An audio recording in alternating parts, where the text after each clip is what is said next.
Next man up, 102.5 The Game. Jake Lyman, Parker Kelly, broadcasting live from the Busy Bee Plumbing, Heating, and Air Conditioning Game Nashville studios, home of the $99 yearly Beehive membership, where the buzz is always about great service. It's been a while, 6 days since our last show. Hope everybody out there had a great Christmas.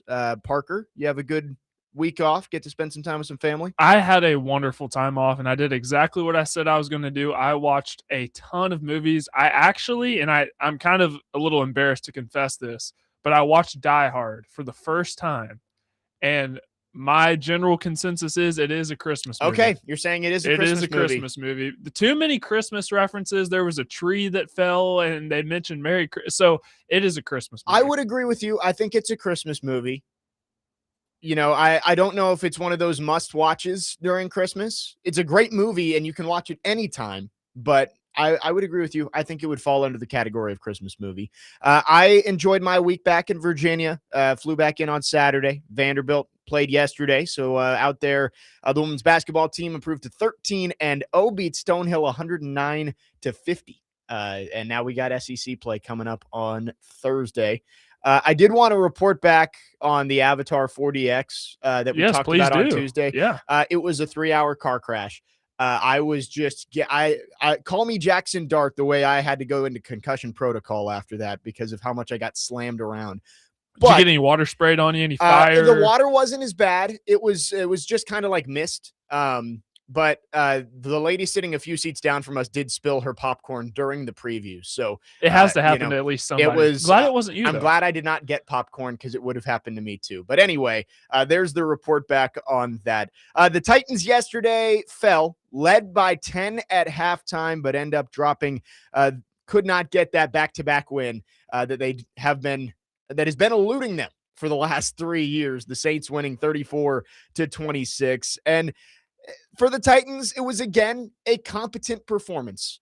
The second half the wheels fell off, especially on the defensive side of the ball. Joe just went through all the second half drives from the Saints at the end of Robbie and Rex Road there. Touchdown, field goal, should have been a touchdown, but they fumbled into the end zone, and then back-to-back touchdowns to end it. The Titans defense could not stop Tyler Shough and the Saints, no matter what they tried.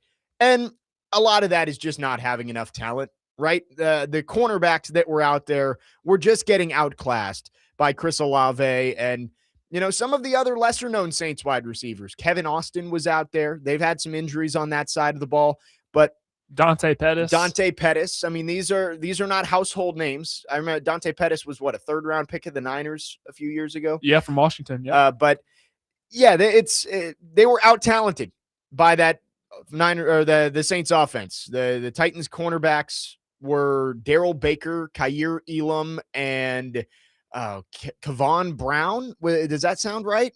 Some people I've never heard of. The guy they just pulled off the practice squad because Jalen Armour-Davis tore his Achilles, sadly, and is out for the season. So the Titans did not stop the Saints once, except for the one play that they forced the fumble and somehow got on it in the end zone. It looked like the Saints had it wrapped up for what would have been a touchdown, and they fall 34-26.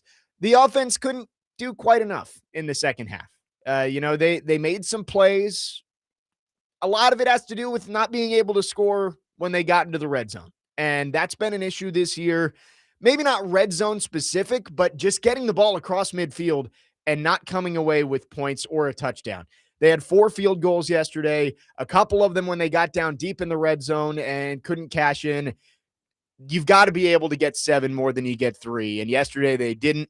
They had the pass interference call that did lead to a touchdown. It was the play to Mason Kinsey down the field that did not lead to a touchdown. When you get the ball inside the 5, like that, you have to be able to punch it in. And the Titans didn't. They end up falling by 8. I will say, though, Mike McCoy deserves some credit for what he's done with this team. Since the bye week, this team has looked like an NFL franchise. It has looked like a team that can play with anybody on any given Sunday and is not getting blown out of the water by anyone with the exception of the Jaguars game, where they just did not play well whatsoever. Mike McCoy has improved a lot of things for this team, especially on the offensive side of the ball. I mean, they're scoring in the mid to high 20s, even into the 30s in almost every game now. I mean, this team's won 2 out of their last 4, which is much better than, what happened the first few games that Brian Callahan was the head coach. I actually had that same thought yesterday during the game. I'm like, this team may not be very good whatsoever, but at least Mike McCoy has them playing competent football, which is what we just wanted to watch, competent football. Right. When Brian Callahan was the head coach most of last year and pretty much every game of this year, with the exception, I guess, of the Cardinals game. But again, I struggle to say that they look competent when, yeah, they did towards the end of the game, but that was because the Cardinals let them back into it. Brian Callahan's teams did not look like they were playing the same sport as their opponents a lot of the time. And that's not been the case with Mike McCoy. So he does deserve some credit. I think he has figured out a lot of the stuff offensively that just was not working for the Titans. The Titans, they weren't using their players to their best abilities, whether that's Cam Ward, whether that's Jim Dike, Tajay Spears, although Spears was hurt for a lot of what Callahan did this year, but last year. The Titans have found a way to use the limited resources that they have and still find ways to put up points. 26 points yesterday is pretty good. The Saints defense, maybe not the best in the league, but they're definitely not the worst. That front with Cameron Jordan and Chase Young and Carl Granderson, like that's a good group. So the Titans have found a way to figure things out offensively, especially up front on the offensive line. So I give Mike McCoy some credit for that. Coming in, it's a tough situation to be the interim head coach on a failing team, but he has started to turn things around a little bit. But I will say again, that does not mean he deserves the head coaching job, the full-time head coaching job.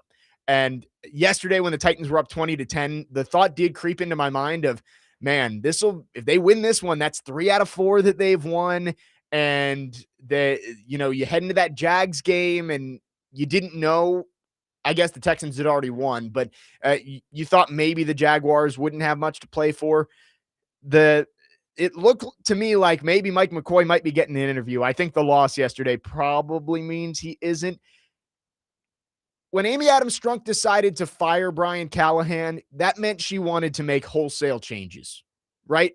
It wasn't like, oh, we just don't like Brian Callahan, we want to move on. I think she just did not like the way the whole staff and the whole team was running under Brian Callahan. And if you keep the interim head coach who was employed under Brian Callahan, odds are he's not going to make the same wholesale changes that a new guy would. He would probably keep a lot of the same staff. He'd make changes, but it would not be the overarching new regime that I think this team needs. And again, credit to Mike McCoy. I think he's done a good job over the last month, especially. He didn't look great his first month. I thought that he was playing too conservative. I think he's done a much better job over the last month, and you've seen the results on the field. But again, that does not mean he should be the head coach moving forward. And I think yesterday, the way the team collapsed in the second half probably means there is no chance of that, which I am very happy about. But, I do want to at least give some credit to Mike McCoy for the job that he's done. Yeah, and when you fire Brian Callahan and you promote Mike McCoy, I don't think this team was ever looking for the future of their franchise within the organization. Still, like you said, wholesale changes, and we've seen improvements from this team in small increments, but it hasn't been anything substantial enough to say, this is our guy. But to your point, he has been more aggressive on fourth down, and you can tell that he's really been more aggressive in the play calling in general. I thought the shot to Mason Kinsey to draw the pass interference, it didn't result in a touchdown, but I thought that was a great play from Cam Ward and Mason Kinsey. So yeah, but he's in no way going to be the guy going forward. Yeah. And Mike McCoy, it made sense as the decision to be interim head coach again, because he was not coordinating a group. He was an offensive analyst with head coaching experience. And I think he's come in, and I didn't think the locker room was behind him. And you heard, what game was it? The Jaguars game, where there was a lot of complaints about, you need a leader in here, and Cam Ward was complaining about some of the decisions. Since then, I think those have calmed down, and Mike McCoy has proven that he can at the very least be a good interim head coach. Then the players know. The players know that most of those coaches are probably not going to be in the room next year. Yeah. I think there's a difference between being a good interim head coach and being able to, stem the tide and just kind of keep things afloat, rather than being a an actual head coach who can set a culture long term. And I think the Titans need to go find that. 615-737-1025 is the phone number if you want to chime in. Our phone lines are driven by WilsonCountyHyundai.com. 8395 on the text line says, I disagree that Amy wants wholesale changes. Wholesale changes means firing the GM and head coach and blowing it all up. It does not mean installing old guard as president of football operations and collaborative approaches and a pattern of firing coaches, then GM over and over again. If Amy had sent any message that she wants piecemeal changes, I see what you're saying there, that yes, the Titans have not just totally cleaned house when they've made any of these changes. It's gone back and forth of, all right, at first it was Robinson's fault, then it was Vrabel, then it was Carthon, and so on and so forth. Now it's Callahan's fault. But what I meant was in the locker room, I think she wanted wholesale changes. I think she knew that that regime was not working. And by hiring someone who is part of that, I don't think that that would bring the overarching change that she wants in that locker room, because a lot of the same guys would stay on staff. And there's some good guys on this staff. We've talked about wanting Bones Fossil to come back 100%, but I think that she wants a new start in that locker room with Mike Borgonzi being the one picking the players for this new head coach. Dustin from Hopkinsville asks, does McCoy get other teams interested in him as a head coach? And that's a great point, because I think the answer is no.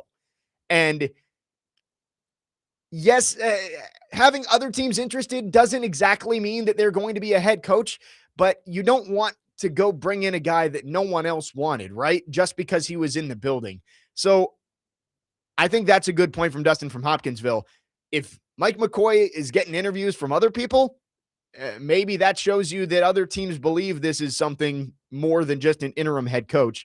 But I think that Mike McCoy is just an interim head coach. Again, he's only won 2 games in 9 tries, 2-7. Does that sound right? And his stint with the Chargers wasn't exactly spectacular. Now, someone may bring him in as an advisor, like a senior advisor, like he was this year, but as a head coach, probably not. Yeah, I think Mike McCoy will be able to get another job somewhere else based on what he's done, but probably not as a head coach. 615-737-1025 is the phone line. Again, our phone line is driven by WilsonCountyHyundai.com. Lots to get to on the Titans today. We'll also talk about Malik Willis on Saturday night, because that was definitely a performance for Malik that has got Titans fans up in arms a little bit.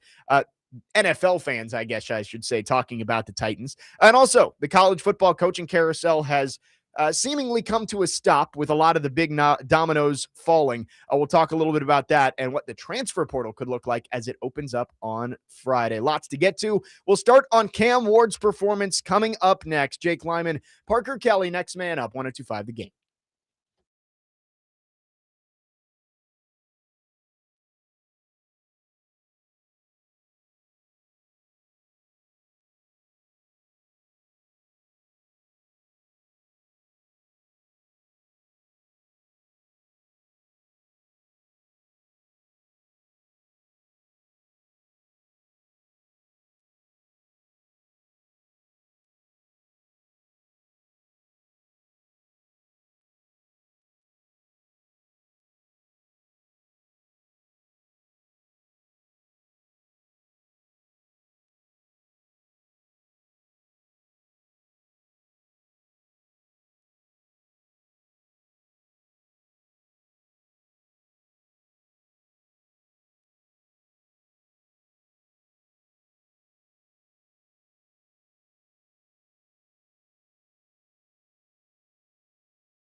There was definitely some wow plays in there.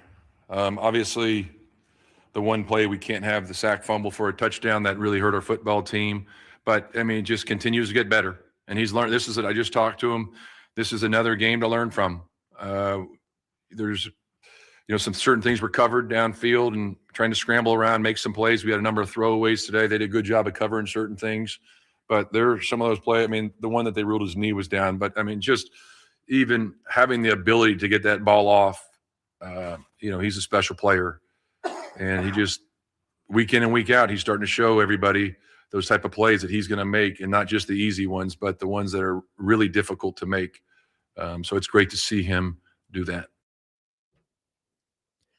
That was Mike McCoy yesterday after the game talking about Cam Ward's performance against the Saints. Ward 21 of 40, 251 yards, 2 touchdowns, no interceptions, 4 straight games with 2 touchdowns passing. Jake Lyman, Parker Kelly, next man up, 102.5 the game. For Cam Ward yesterday, I don't like using the term up and down every week, but that's kind of what it's been for Cam Ward. There's a lot of, as Mike McCoy said, wow plays. And yesterday probably had the most. I can think of 5 or 6 off the top of my head that were just wow plays, thinking there aren't a whole lot of quarterbacks in the league that can make that. But I think you also look at yesterday's game and you can say, yes, he had no interceptions, but there were a lot of passes that probably could have been picked off yesterday. And he got lucky that none of them were. I thought Cam Ward was really good in the first half, and maybe his best half of the season. There's been a couple lately that would argue to be up there, but the deep ball passing in that first half was the best that it's looked so far this year. And for Cam Ward, the things that we have talked about that he needs to improve upon, I think we've seen growth in all of those throughout the season. The last month, it's been all about the deep ball. Can he complete the passes downfield? And it's still not perfect. There were some misses yesterday, but we started to see him putting those in a spot where his receiver could go and make a play. The play to Mason Kinsey yesterday, rolling to his right, seeing that Kinsey had a little bit of space towards the middle of the field and allowing Kinsey to go get under the football and make a play. Hitting Jim Dike on the 38-yard pass early in the game. That was a great throw. The pass interference that got called that probably would have been a 50-plus yard touchdown if the cornerback hadn't tackled Jim Dike. Like, that is, those passes, he wasn't making those even 2 or 3 weeks ago. It's good to see the development there. But in the second half, he wasn't able to sustain enough drives. And that's what we've talked about all year long is, can Cam Ward find consistency? The wow throws are there. And you need those if you're going to be an elite quarterback in this league. You have to be able to make plays that a typical quarterback can't make. But you also have to be able to make the plays that a typical quarterback can make. And I think we had this conversation in week 2 after the Alec Iamaner, Cam Ward's first touchdown of his career. Rolling right, throwing it back to the middle of the field, and Alec goes up and makes the play. I love those throws. They're great throws, and that's why you draft him. But he also has to be able to do the typical things of when you're up 10 heading into the second half. And I know the Saints scored on the first drive of that second half, so he never got the ball up 10. But when you have that lead in the second half, you got to be able to have some sustained drives, keep your defense off the field. And he wasn't able to do that enough in the second half to help the Titans get the win. No, you're 100% right. And his first half was certainly much better than his second half, and there's clearly a lot of improving that he has to do. But the wow plays, when he made them yesterday, they were seriously wow. And it just kind of gave you that confirmation of, okay, this is why the Titans drafted him. The good thing is he has a long ways to go. He's in year 1. A lot of, and it's nothing that we haven't already said. You got to get more playmakers around him, got to bring in the new coaching staff, and that's what gives me optimism. I'm sure that's what gives other Titans fans optimism as well. You bring a head coach in here who knows what they're doing and can get him going in the right direction so that he can sustain the type of play that he had in the first half into the second half. So that should give Titans fans hope, those wow plays. Yes, and for Cam Ward, you've seen the progression statistically, and I think just off the eye test, he is looking like a better quarterback from week to week. That's good. it still hasn't been good enough.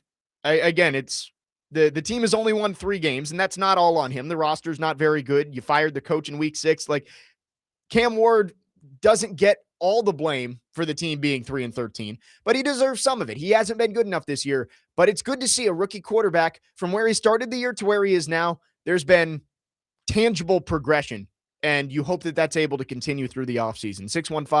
615-737-1025 is the phone number. Let's go to our phone lines, driven by WilsonCountyHyundai.com. Trey has called in. Trey, what's up? Thanks for calling. Good morning. How y'all doing today? Doing great. Hey, I just wanted to say that, I was listening to the game yesterday, and that, as far as Cam, I think he's doing all right. He gets throws that, normally, in a well-talented quarterback would be able to make. But the thing of it is that he's progressing. That's what I wanted to see. I wanted to see him throw the ball in there, not be scared. And he did that. But the defense, what is going on with the defense? It seems like you're on a 53-man roster, but you can't tackle. How can you let a team come back in the second half and beat you like that when you're up, at halftime? And I think Denard Wilson, you think he's going to be on the staff next year? Because I don't think so. Y'all have a good day. Thank you. Yeah, thanks for the call, Trey. I think Trey was calling us from Cambodia. Yeah, Trey might have been falling for half of that call. When you talk about the defense and these guys being on a 53-man roster, yeah, fair. They are on a 53-man roster, but I don't know if you could look and say that a lot of the cornerbacks and safeties the Titans have out there would be on anybody else's 53-man roster. With trades and injuries, the Titans have been left with a bare cupboard in the secondary, and it showed up in the second half. Tyler Shough picked that defense apart in the second half. And I will say I was impressed by Tyler Shough yesterday. I was a little skeptical on him because of how long he had spent in college and the age that maybe he was being overdrafted because of the experience that he had. But he made some great throws yesterday. And I saw a lot of people saying the Saints for sure have their franchise guy. I don't know if I would say that. I think Tyler Shough has shown enough that you give him next year. 100%. And I wouldn't have said that even 2 weeks ago, probably. I would have thought maybe Kellen Moore would want to go out and get somebody towards the top of the draft. But Tyler Shough has looked good enough in the past month. I mean, he had 300 yards and 3 touchdowns in back-to-back games. So I think Tyler Shough is going to be the quarterback for the Saints at the very least for next year. And who knows, if he puts together a good year, maybe the Saints did get themselves a steal in the second round. Let's go back to the phone lines. Dustin from Hopkinsville has called in. Dustin, thanks for calling. Go ahead. Good morning, guys. I'm going to start this conversation with our wide receivers who balled out in the first half. And I want to mention the people who blame the wide receivers for the second half. Those are the same wide receivers against the same defense. Yes, people make changes, but I'll go back to Tim DK. The man's made the Pro Bowl. He's normally probably the fastest guy on the field. He has the most all-purpose yards of any rookie ever. You're telling me that guy can't get space and get open in 4 seconds while Cam stands in the pocket or backpedals in it? Okay, I'm going to tell you this. I'm not in or out on Cam still. I was almost dead in after the Seattle game, and I called in about it on the Robbie and Rex Road show and asked them if they were. They said no. That's just what the Titans do to us. We're on a hell of a roller coaster ride, man. It's probably the best wooden roller coaster, but you're going to hurt afterward. So kind of like Jake when he went to go see 40. Yeah, there we go. Avatar and 40. It all ties together. Just go to Holiday World, ride all the wooden roller coasters. That's what it's like being a Titans fan. Hell of a ride, but, man, you're going to hurt after. But, guys, Cam is still doing a lot of things, and there's some stats I want to talk about. And they mentioned them during the game. And he during the game, before the last fumble, he had 10 fumbles, leading the league in quarterbacks. Okay? And then they said he had 7 of them for a turnover, leading the league in cornerbacks fumbles for turnovers. It's still a problem, and he done it twice yesterday. I know it was at the end of the game. He's trying to do a lot, but, man, he's our guy. And he choked 3 straight drives after they went down by 1 point. Tyler Shook didn't do that. And I know he's throwing to these corners and whatnot, and the man saying, Denard Wilson, what he's done after we traded his best cornerback and who was the guy we traded to the Ravens who might get us the 4th-round pick. Yeah, Draymond Jones. What he's doing with this defense, like, in my opinion, yesterday with what we had, the defense did their job the best they could. Cam could not lead us to victory after leading all dang day. The man was under 55% completion rate, 2 fumbles, one for a touchdown, run back for a touchdown. He's still inaccurate. There's still more questions about Cam Ward than there is victories and saying he is the guy. We're going into this next season saying we're giving him the year, not he's our guy. No, that's fair. And with Cam Ward yesterday, it's you've got to take the good with the bad. There were so many great wow plays, but there were also turnover-worthy throws. And Dustin's right. He had plenty of chances to go and win that game for the Titans and couldn't do Some it. fumbles. Right. That was the second time on a kind of Hail Mary attempt where he fumbled just trying to throw it. The Raiders game back in week 6. You did that as well. So I get what Dustin's saying, and that's actually where I wanted to go with this next. I think it's crazy to be in or out on Cam Ward right now.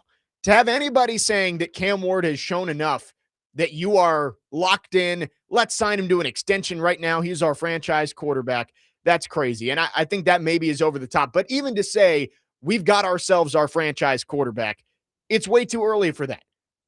But watching Cam Ward yesterday, I don't know how Titans fans can't be excited to see him next year with more competency around him in coaching and the weapons and the offensive line and everything that has gone wrong for him this year. I don't know how, as a Titans fan, you can't be excited to see that guy playing with a little bit more around him. And we'll talk about that coming up next. 615-737-1025 is the phone number. If you want to text or call, our phone line's driven by WilsonCountyHyundai.com.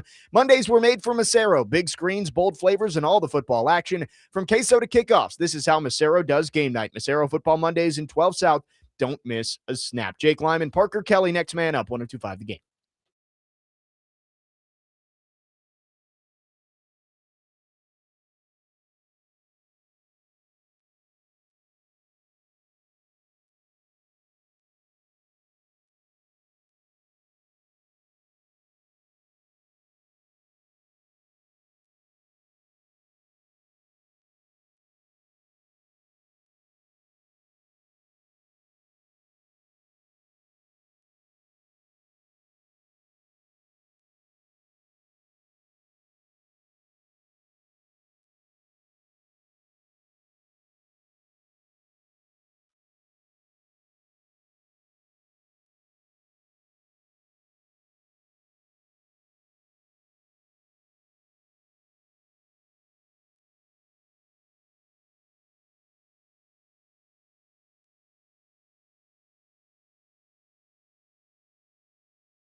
Next man up, 1025 The Game. Jake Lyman, Parker Kelly with you on this Monday. Chase and Big Joe will be broadcasting live at the all-new Circus Sportsbook Kentucky in the main gaming hall today prior to the Monday Night Football game. This week's matchup is the Rams and the Falcons. Yesterday, Titans fall 34-26, now 3-13 on the season. Cam Ward, 21 of 40, 251 yards, 2 touchdowns, no interceptions. And that is now 4 straight games with multiple touchdowns after not having any through his first 12 games. And since the bye week, here are the numbers for Cam Ward. And I wanted to use since the bye week, not just the last 4 games, because I think that's a better sample size of Cam Ward's progression from before the bye week, most of which was with Brian Callahan. 62% completion percentage, 1,357 yards, 11 total touchdowns, 1 interception for Cam Ward over the last 7 games. That, if you project it out to a 17-game schedule, it's about 3,300 yards, 27 touchdowns, and 3 interceptions. So Cam Ward, he has clearly shown progression, whether you're looking at the eye test, whether you're looking at the statistical analysis and the analytics. He has clearly made progress throughout the season. Still a disappointing rookie year for Cam Ward. I think you were hoping to see more. You were hoping to see more wins. I mean, at the beginning of the year, I think everybody was expecting 5-6 wins to see progress from this team. And odds are you're going to end with the exact same record as you had last year at 3-14, as long as the Jaguars want to win the division on Sunday. I would think it's pretty safe to say that they're going to defend their home field. They're going to get the win. They're going to win the AFC South. So for the Titans, it clearly has not gone the way they wanted in Cam Ward's rookie season. No one could have projected that Calvin Ridley was only going to play about 4 or 5 games. And you were left with a bunch of rookies and veteran minimum guys and practice squatters for Cam Ward to throw to. But you've seen the progress. There's also been some bad from Cam Ward, even over the last 4 games. Yesterday, it is funny. I was watching the game yesterday. To be transparent, I watched the first half of the game live because we were getting ready for the Vandy women's basketball game, and I had to go watch the second half later. And watching the second half, there were at least 3 times where I thought, man, Cam's lucky that one wasn't picked. And there's going to be some of that. Interception stats. Sometimes the quarterback gets one he doesn't deserve. Sometimes he deserves one that gets dropped. There's been more than a few of those throughout the season. And Caleb on the text line actually makes a good point. He says, if yesterday didn't completely sell the fact that if the Saints don't tag Alontae Taylor, he better be a Titan, then I don't know what the front office is looking at. I agree. He is number one for the Saints yesterday, flashed more than a couple of times. So I would agree with that. But for Cam Ward, there has clearly been progress. And I asked the question, if what you've seen from Cam Ward over the last month doesn't at least excite you about next season, then I don't know what you want as a Titans fan. You've got your young quarterback. It's not perfect. It's far from perfect, but he's making plays and he's keeping you in games and the offense is putting up points. At the very least, if you are not excited about Cam Ward in year 2, when hopefully he has way better weapons and way better coaching, then I don't know what you're rooting for as a fan.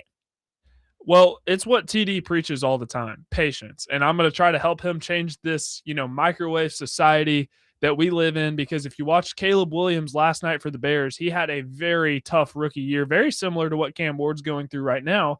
But you look at him in year 2, and no, he's not all the way what people hyped him up to be, but you can see the steps that he's taken in the right direction. He had some incredible throws, but he also had some big-time misses yesterday. And Caleb Williams and Cam Ward are similar prospects coming out of college. Not the same. Caleb was probably more talented, but they're very similar prospects. And if you watch Cam Ward at Miami, you know that Cam Ward is a gunslinger. And what comes with the territory of being a gunslinger is you put the ball in harm's way. But more than likely, it works out for you. So he's going to have those plays, and it should not be a shock to anybody that watched him at Miami. But he's going to have to take steps, obviously, to get better in that. But it just comes with the territory. Yeah, how about that Bears-Niners game on Sunday Night Football yesterday? That was phenomenal. That was an unbelievable game. We've gotten lucky, I think, with a lot of the primetime games this year. I've said it before that I think that we've gotten a lot of good football in primetime. You look back at Seahawks-Rams a couple of weeks ago. even all the way back at the beginning of the season, like Bills, Bills Ravens. Ravens to start the season. It's been a good year of primetime football. Dustin from Hopkinsville says, how do people rejoice him having the most yards thrown by a rookie, then down the guys he throws to and blame them? I'm not willing to rejoice Cam Ward breaking that record because it's more of a participation trophy. I looked guess. at it and I said, cool, and Like, moved on. Right. I think for Cam Ward, that record is the best thing you can take from that is that Cam Ward has stayed healthy. Right. That's the reason he broke that record, is because he's played 16 games. He's the only quarterback to play every snap for the franchise. So that's I'm not going to rejoice him having the most yards thrown by a rookie. Yeah, it's nice, but it means more that he played every game rather than he played well every game.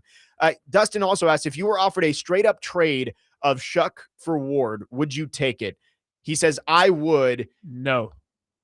And this is the same question that we've had with Shedeur and Jackson Dart. It's funny how it's kind of gone one at a time throughout the year with the other rookies. At first it was Jackson Dart. Man, would you trade Dart for Ward? Then it was Sanders. Would you trade Sanders for Ward, or vice versa, Ward for Sanders? Now it's Shuck. The answer is no, because I think Cam Ward still has the highest ceiling out of all of them. As Paul Kaharski says, recency bias is a terrible disease. It is. And we'll get into the Malik Willis stuff later, because that's another example of some great recency bias. But Cam Ward, I'm still going to believe in the traits and the high ceiling of what he can be. But yes, Tyler Shuck, I think he has established himself as the second best quarterback that I would take in this draft. I think Jackson Dart would be 3 if he can stay healthy, but I still would not take Tyler Shuck over Cam Ward. That could change. And maybe after next year, I'll look like an idiot for saying I would take Cam Ward over Tyler Shuck. But by the way, how has Shedeur looked the past couple of weeks? Not very good. Exactly. Everybody that was freaking out about that. How has Jackson Dart? Jackson Dart looked solid yesterday. Yeah, he had a couple rushing touchdowns. But he's not been able to stay healthy, and that conversation has died down a lot. That game was hilarious earlier this week with Max Crosby getting shut down for the season, and then like 5 minutes later, the Giants say their left tackle is not going to play. I was like, all right, well, I guess we can see what's going on here. Ben says Cam has done enough growth this year to not start next season with a negative connotation, at least. Yeah, I would agree with that.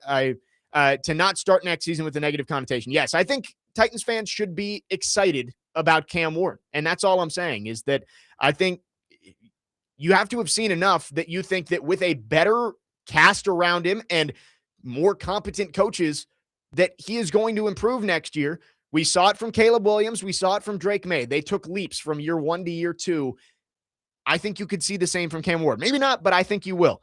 Dustin from Hopkinsville says, agreed, he's not been injured, benched. He just had to beat Mariota. And yeah, that's it. Just playing 16 games has been more than enough for that.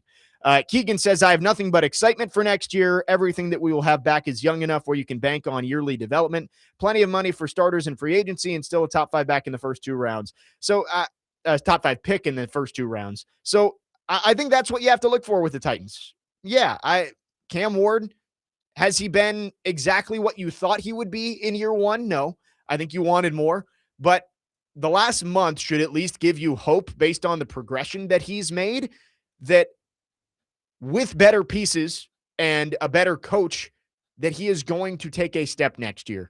And hopefully you start to feel better about him being your franchise quarterback after year 2. I don't think anybody can proclaim him the savior at this point, but to not feel like there's a chance after the progression that we've seen, I feel like you're just not paying attention. 615-737-1025 is the phone number if you want to text or call. Our phone lines driven by WilsonCountyHyundai.com. Tonight, Vanderbilt men's basketball takes on New Haven at Memorial Gym. It's a 5 o'clock tip-off, and the pregame show starts at 4:30 on 94.9 The Fan. And tonight on Totally Hits 93.3, catch MTSU men's basketball as the Blue Raiders take on Houston at 7 o'clock. Coverage is also available on the Totally Hits Nashville app and at totallyhitsnashville.com. Coming up next, we'll wrap up hour number 1. Want to talk Jeffrey Simmons for a segment. He is a Pro Bowler, and he has his first 10-sack season of his career. Jake Lyman, Parker Kelly with you on this Monday. Next Man Up, 102.5 The Game.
The number 14 Vanderbilt Commodores will take on number 23 Iowa this Wednesday in the ReliaQuest Bowl. Pregame begins at 9:30 a.m. on 94.9 The Fan, with kickoff at 11 down there in Tampa. Andrew Allegretta, Kevin Ingram, Norman Jordan on the call. Jake Lyman, Parker Kelly, next man up, 102.5 The Game, reacting to the Titans' 34-26 defeat to the Saints yesterday. Titans led 20-10 at halftime, could not hold on as the defense fell apart down the stretch, allowed scores on 4 out of 5 drives in the second half, and the only one they didn't was kind of a fluke, knocking the ball out on what should have been a touchdown for the Saints. So the defense did not play well yesterday, but I did want to bring up Jeffrey Simmons just for a quick segment here.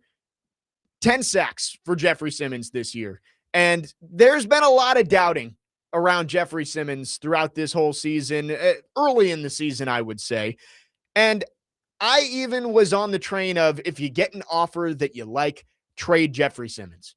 And I could not regret that more. I think Jeffrey Simmons should be the first team All-Pro at defensive tackle. I mean, he has been that good. Yesterday, watching that strip sack of Tyler Shuck, that again, we talk about Cam Ward being able to make plays that other guys can't, and that's something you feel like you can build around. Jeffrey Simmons on that play, yes, he was left one-on-one with a guard, and I don't think he was all that good of a guard, but he shrugs him off and one-handed is able to knock the ball out and push Tyler Shuck to the ground.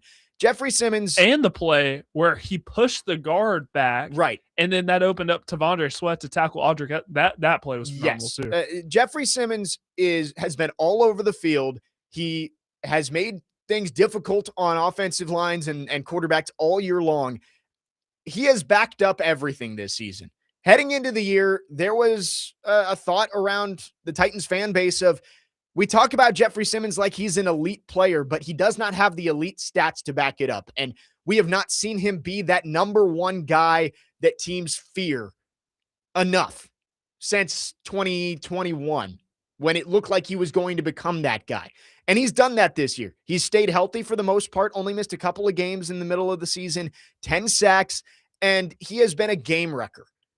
And not only that, but he has shown that he's a leader in the locker room. There's been some immaturity issues with Jeffrey Simmons throughout his time in Nashville, and those seemingly have gone away. There are still some stupid penalties that pop up here and there, and you'd like to see those go away, especially on field goals. Like the running into the long snapper, yes, hitting the long leverage. snapper, the leverage almost every single time he's out there. But Jeffrey Simmons, I do want to, again, we did this a couple weeks ago too, but I want to give him his flowers because he deserves it. He has been that good. And I think Jeffrey Simmons needs to stick around for a while. I know he's got 2 more years on his contract. So I think that Jeffrey Simmons, I'm reading text, that Jeffrey Simmons, I wouldn't hate if you were to give him another extension at this point. I don't know how long his prime is going to last, and I don't know how much it's going to cost you at this point. I don't think you'd have to really give him that extension this offseason, although he may be looking for a raise. I think I'd like him to be around long-term, not just because of what he can do on the field, but because of what he means to this locker room. The Titans don't have enough leaders right now, veteran leaders. You look around that locker room. Yeah, Monty Hooker's been there a while, but is he going to be the guy who steps up and leads the locker room? Not really. Outside of that, can you really think of anybody who's been around for a while who's going to step up? No. And I think that you look at his contract, he's owed $20 million next year, $23 million in 2027, and then he's an unrestricted free agent in 2028. I wouldn't hate if you added 3 more years onto that contract and let him lead this team into the new stadium. Maybe you're not going to be getting 8 to 10 sacks a year, every year of that contract, but he's stuck around when a lot of star players wouldn't. A lot of players, team wins 12 games over 3 years, and they're saying, see ya, I want to go compete for a championship. And Jeffrey Simmons has never wavered that he wants to stick around. I think he should be a part of this team's plan long-term. And listen, I was at all the practices, I was at all the press conferences, I saw all the drama with Jeffrey Simmons this offseason, and for some reason, there's this belief out there that when you are critical of a team, that means that you hate the team. No, it just means that I wanted what was best for the Titans, and I was very critical of what I thought of Jeffrey Simmons as a leader, and this is one of those instances where I'm happy to admit that I was wrong. I was wrong because I was Yep. listening to his press conference on the way in this morning, and he was asked about, some of the younger players that had to step up yesterday and play that have not gotten a lot of NFL experience. And he was speaking on behalf of the entire defense. And he's the only guy that's been a captain, or Amani Hooker, maybe. I can't remember. But Jeffrey Simmons has been a captain for a long time for Yeah. this team. One of the longstanding veterans. So he was speaking on behalf of the entire defense. He lost 20 pounds this offseason, completely changed his body, and we figured that would help him, but man, has it helped him. And he's looked awesome. He's been a game wrecker. He's making plays every single game. So you're hoping that he's still in his prime by the time the Titans get competitive again and get into that new stadium. But I was wrong, and I'm happy to admit it. I agree. I would say the exact same thing. I thought that trading him might have been the best thing for this franchise moving forward. If you could have gotten a haul like the Jets got for Quentin Williams with a first-round pick and a second-round pick, I thought that could be more valuable because you do want to add those opportunities to get more young elite players on your team. But when you're lacking for stars, it doesn't make sense to trade your stars away. And Jeffrey Simmons is the only guy on this team that I look at and say, that's a star. That is a guy that other teams are circling on Monday of game week, that we have to slow this guy down. And early in the year, Jeffrey Simmons, when they came out with those top 10 lists of all the positions and he was fourth, Titans fans thought he was too high. And how rare is it that a fan base thinks that one of their players is too high on a list? Usually it's, oh, my guy's underrated. The Titans fans were saying, man, what has Jeffrey Simmons done to be number 4? Now you could argue that he might be the best. He might be number 1 next year. He might be number 1. And I think if he was on a team with a winning record, he might be in the conversation for Defensive Player of the Year. Well, yeah. I mean, he's not going to win because Myles Garrett, but he would be in the conversation. Top 5. Yeah, I agree with that. I think Jeffrey Simmons needs to be around long term. And Caleb says he will definitely get a reconstruction this offseason if I had to bet. I think that does sound right. With 2 years left, maybe you give him a raise and add a year on or something like that. I don't know exactly what Mike Borgonzi would be thinking, but Jeffrey Simmons has answered all of the questions this season, and it's been great to see. I would start the campaign for him to be first team All-Pro. Chip from Mount Juliet says, none of us were wrong on the immaturity of Simmons. He's attempted to turn it around, has had some success now, just needs to keep that bar up. No, I agree with you, Chip, that he was immature early on. And even as early as last year with all the stuff that happened in training camp and, yeah, there's been some maturity issues with Jeffrey Simmons. I think he has done a great job of trying to answer those and improve not only as a player, but as a teammate. And he's done a great job this year. So I just wanted to give Jeffrey Simmons a shout out. 10 sacks for the first time in his career. Got one early, stripping Tyler Shuck on third down. 615-737-1025 is the phone number. If you want to text or call, our phone line's driven by WilsonCountyHyundai.com. On the other side, another player that I think the Titans should keep around after his game yesterday, it's Chig Okonkwo. We'll talk about him coming up next. Jake Lyman, Parker Kelly, next man up here on 102.5 The Game.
Second hour, next man up, 102.5 The Game. Jake Lyman, Parker Kelly, broadcasting live from the Busy Bee Plumbing, Heating, and Air Conditioning Game Nashville studios, home of the $99 yearly Beehive membership, where the buzz is always about great service. Titans fall yesterday, 34-26 to the Saints, and once again, do not win back-to-back games. They are now 0 for their last 13 after a win, which means we will have to wait till, at the very least, week 1 of next year for the Titans to finally win back-to-back games, as they could win on Sunday against Jacksonville, but I'm going to doubt it at this point, with the Jags still having plenty to play for, trying to win the AFC South.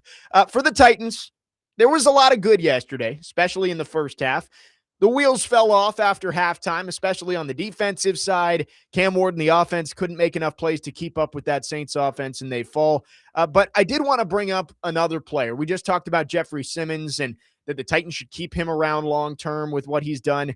And we've talked a little bit about Chig Okonkwo and whether the Titans should bring him back. I will say now, count me fully in on the re-sign Chig train. He leads the team in receiving now with over 550 yards, which you'd love for your leading receiver to have more than that. But Chig Okonkwo, kind of a quiet, nearly 600 yards leading the team. And I think you should keep him, especially because you're going to have to bring in another tight end. As much as Gunnar Helm has shown flashes this year, I don't think you can just fully bank on, hey, Gunnar Helm is the guy next year, and he's going to be getting all of the reps at tight end. He's going to be a star. You need to have a running mate for him. And him and Chig are different enough players that I think you can keep both of those guys and continue to give both of them reps. They've done a nice job this year. I mean, between the two of them, how many receiving yards does Gunnar Helm now have this year? Got to be close to like 400. Yeah, 357. How many? 357. So 357? They've got over 900 yards combined between the two of them. I think maybe you start to shift the target share and the snap share more to Gunnar Helm next year, but that doesn't mean you can't keep Chig Okonkwo around. And maybe Chig doesn't want to sign up for that. It's a two-way street. He's a free agent, and unless you sign him before he hits free agency, I'm sure he will have a market out there. But I'm in on the bring back Chig train. You've got enough holes on this team that you don't need to add another one. And keeping Chig gives you a duo of tight ends that you at least feel are going to be good and hopefully will be better next year with Gunnar Helm developing in year 2. Kelly Holcomb and I actually have been talking about this a lot when it comes to Chig Okonkwo, because we know what he is as a blocker. He's not a very good blocker, but what he is and what he does provide is yards after catch. And I don't think there's a better receiver on the Titans right now in terms of yards after catch than Chig Okonkwo. So just find different ways, creative ways to get the ball in his hands, kind of like they do with Chimdike, but it doesn't hurt because Gunnar Helm too is one of those guys that I've said you drafted him around the same time that you did Cam Ward, literally the exact same time, just a couple days difference. And he was a safety blanket for Quinn Ewers at Texas. I believe he can be a safety blanket for Cam Ward now in Nashville with the Titans, but it doesn't hurt to have two solid pass catching tight ends, because tight ends are a young quarterback's best friend, and they can serve as a safety blanket.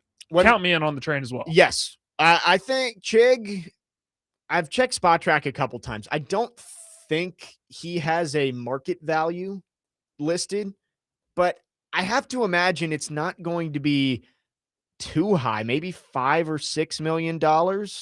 Yeah, they don't have one listed for him.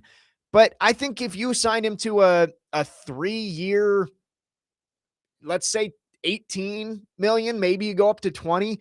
I think that's enough to bring him back. It's not like he's been a superstar out there. And I think that is a good move to solidify that tight end room. David Martin Robinson has been solid too. I think you keep him, and that's your 3 tight ends next year.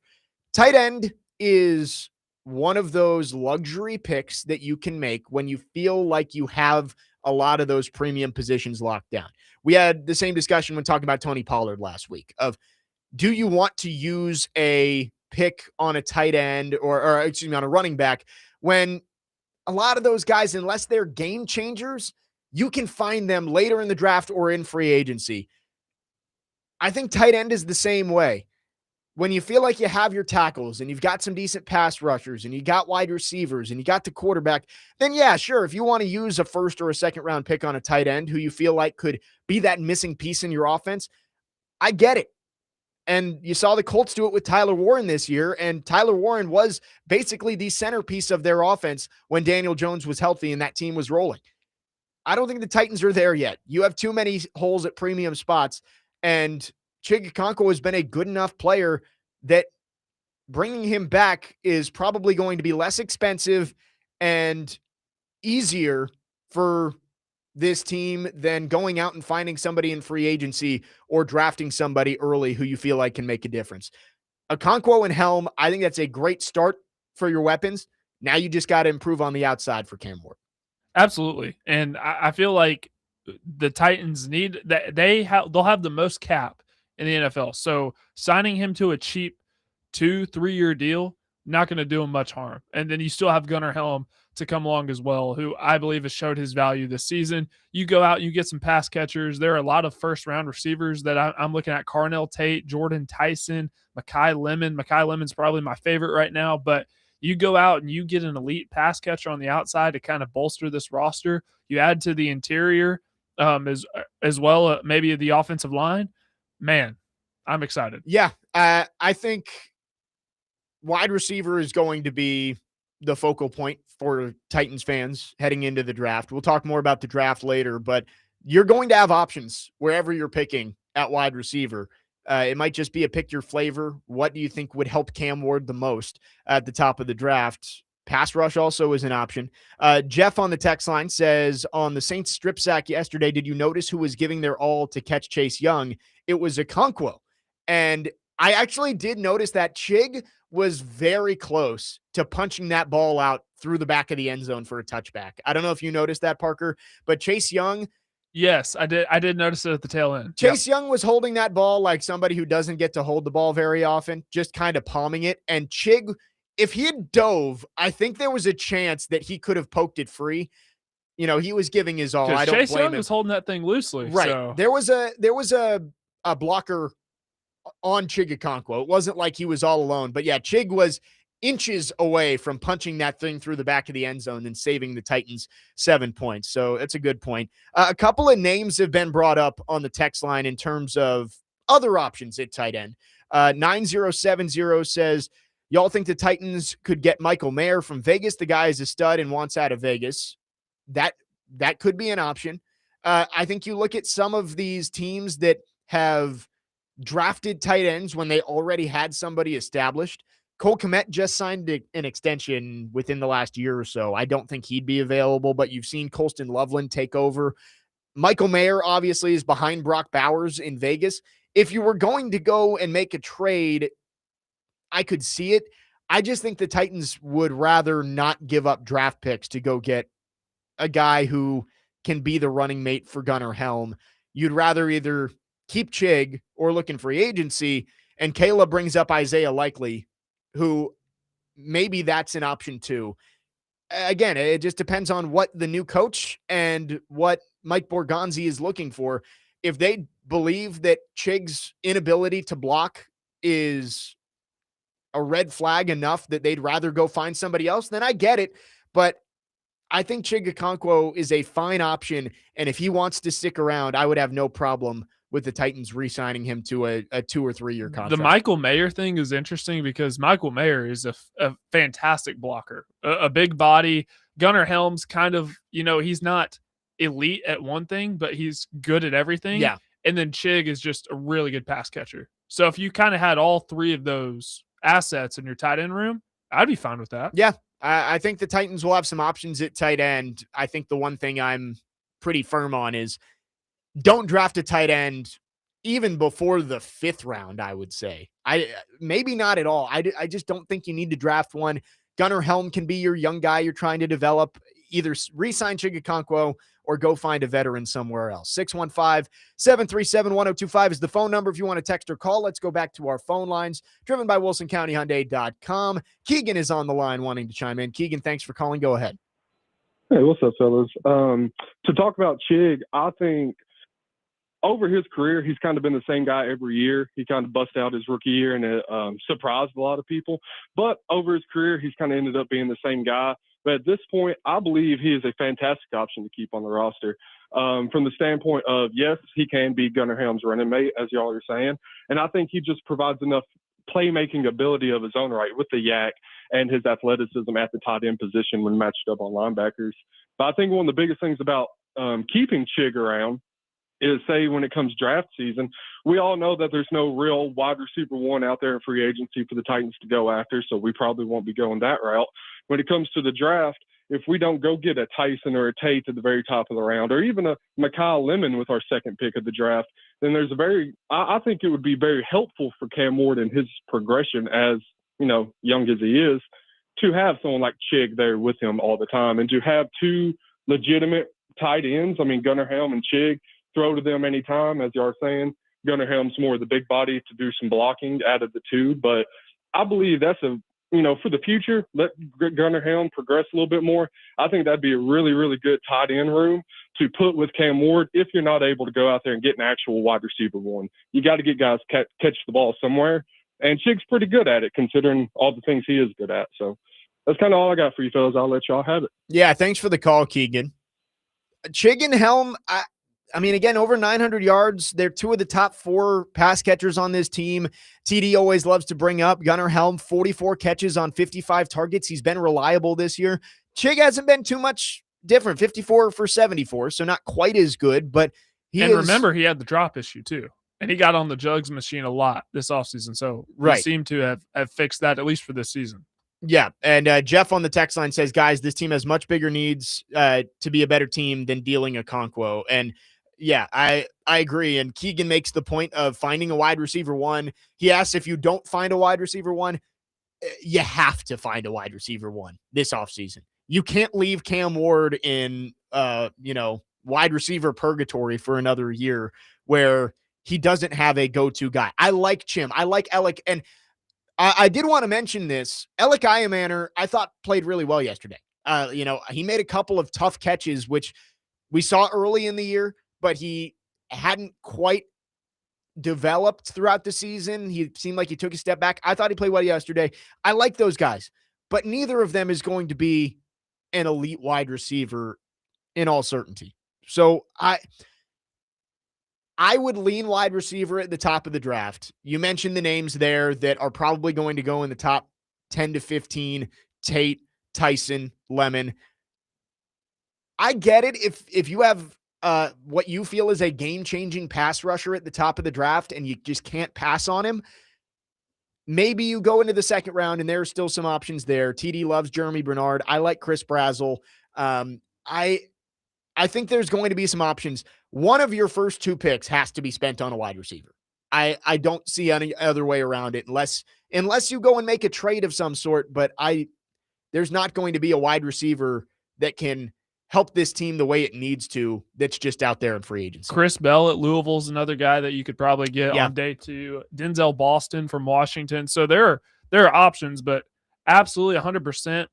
My ideal world is that they trade whatever pick they end up acquiring. I believe they're in 4th right now, or slated to pick 4th, 5th, something like that. Yeah. Trade it and get 2 first-round picks and get whichever best available player and then a wide receiver. So yeah, you'd love to, but you need a dance partner. And with the Titans currently slated to pick 4th. Exactly. I don't know how many would be out there. Is there going to be somebody willing to come up? And that's going to be the question for the Titans. 615-737-1025 is the phone number. 1025 The Game is your home for the Liberty Mutual Music City Bowl. Tomorrow, the pregame show will start at 3 o'clock, and kickoff is at 4:30. The Music City Bowl coverage is presented by Pickers Vodka and Beyond the Edge Sports Bar. Jake Lyman, Parker Kelly, next man up here on 1025 The Game.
That was Cam Ward after the game yesterday talking about Chig Okonkwo. What a play yesterday to get into the end zone. And that's what Chig brings, the run after catch ability. Got out in the open field, was able to break a tackle as the DB tried to strip it away from him and got into the end zone back-to-back weeks with a touchdown for Chig. And I think you look at this tight end group of the free agents that are out there, and I would lean towards bringing back Chig on a 2 or 3 year deal. You keep his production, leads the team in receiving yards right now, and you're able to keep the resources that you can use for other spots. Jake Lyman, Parker Kelly, next man up, 102.5 The Game.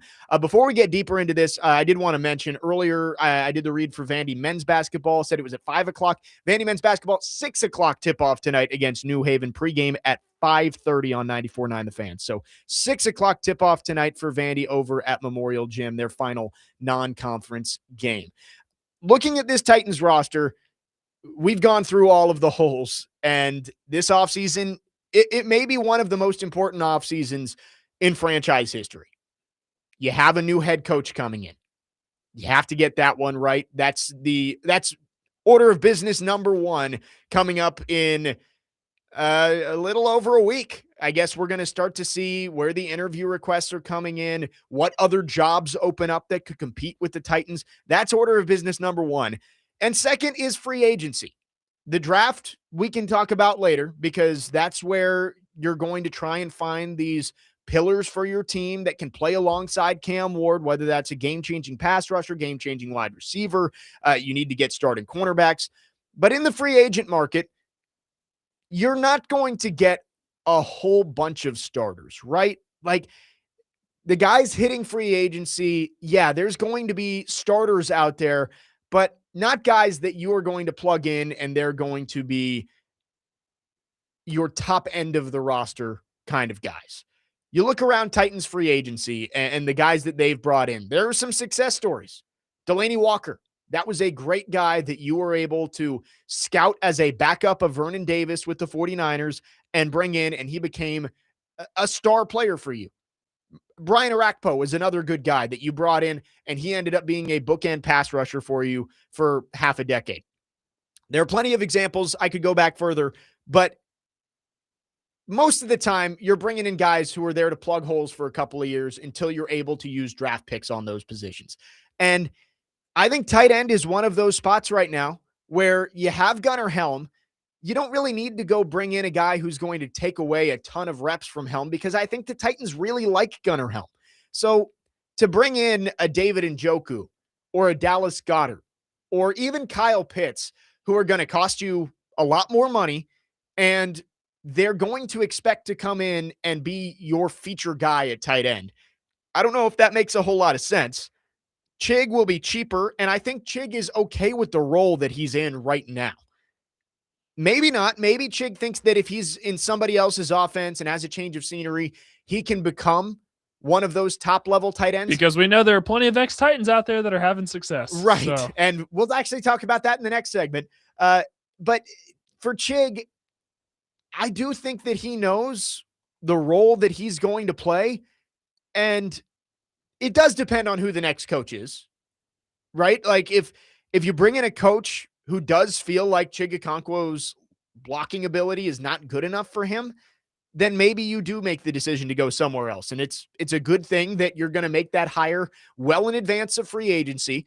And whoever it is, Robert Saleh, Mike McCarthy, Arthur Smith, whoever it is, comes in, can sit down with Mike Borgonzi and say, here is what I am looking for in terms of my team.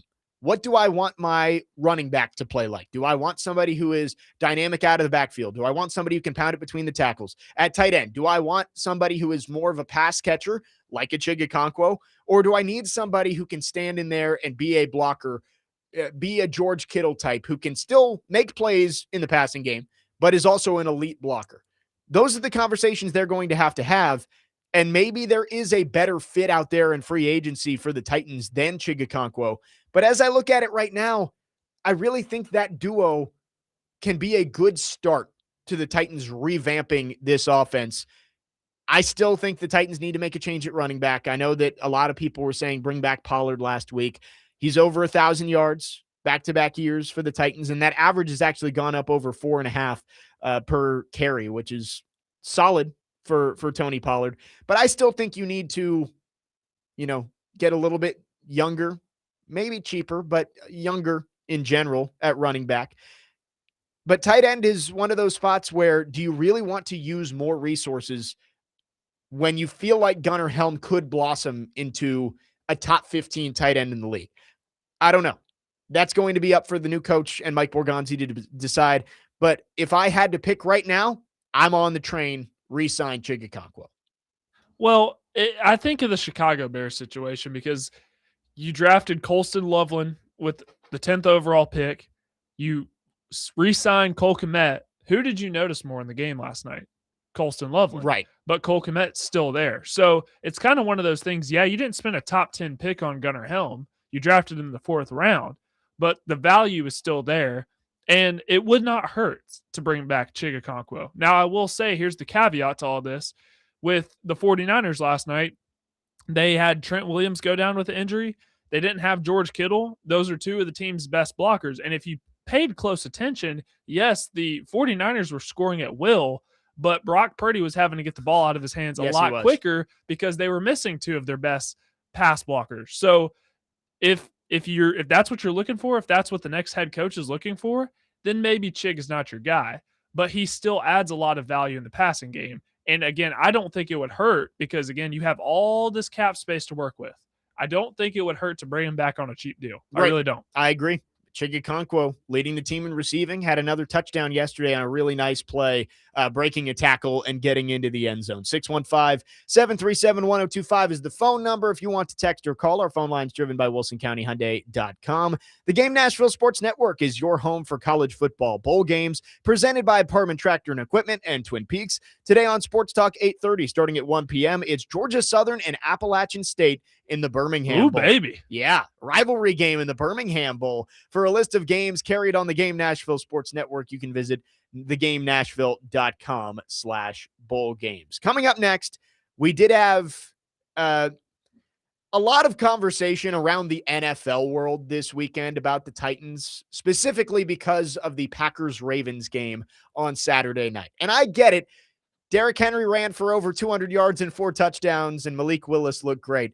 We'll talk about it coming up next and some of the recency bias with Malik Willis that has come out over the past few days. 615-737-1025. Jake Lyman, Parker Kelly, next man up, 1025 The Game.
The college football game of the week is number 10 Miami and number 2 Ohio State in the college football playoff. Catch all of the action on 102.5 The Game Thursday night at 6:30. Coverage is presented by Circus Sportsbook Kentucky and also available on the Game Nashville app and at thegamenashville.com. Excited for that one.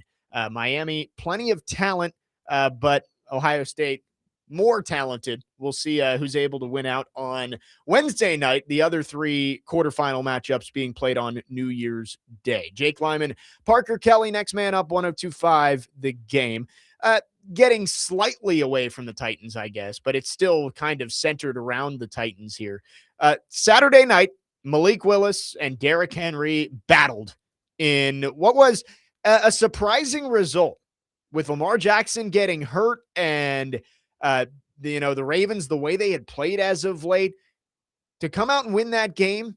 Derrick Henry running 36 times in that game, 216 yards and 4 touchdowns. And then Malik Willis on the other side, 18 of 21, 288 yards, a touchdown, also ran for 60 yards and 2 touchdowns on the ground. And of course, when things like this happen, you have to look back and look at where they came from.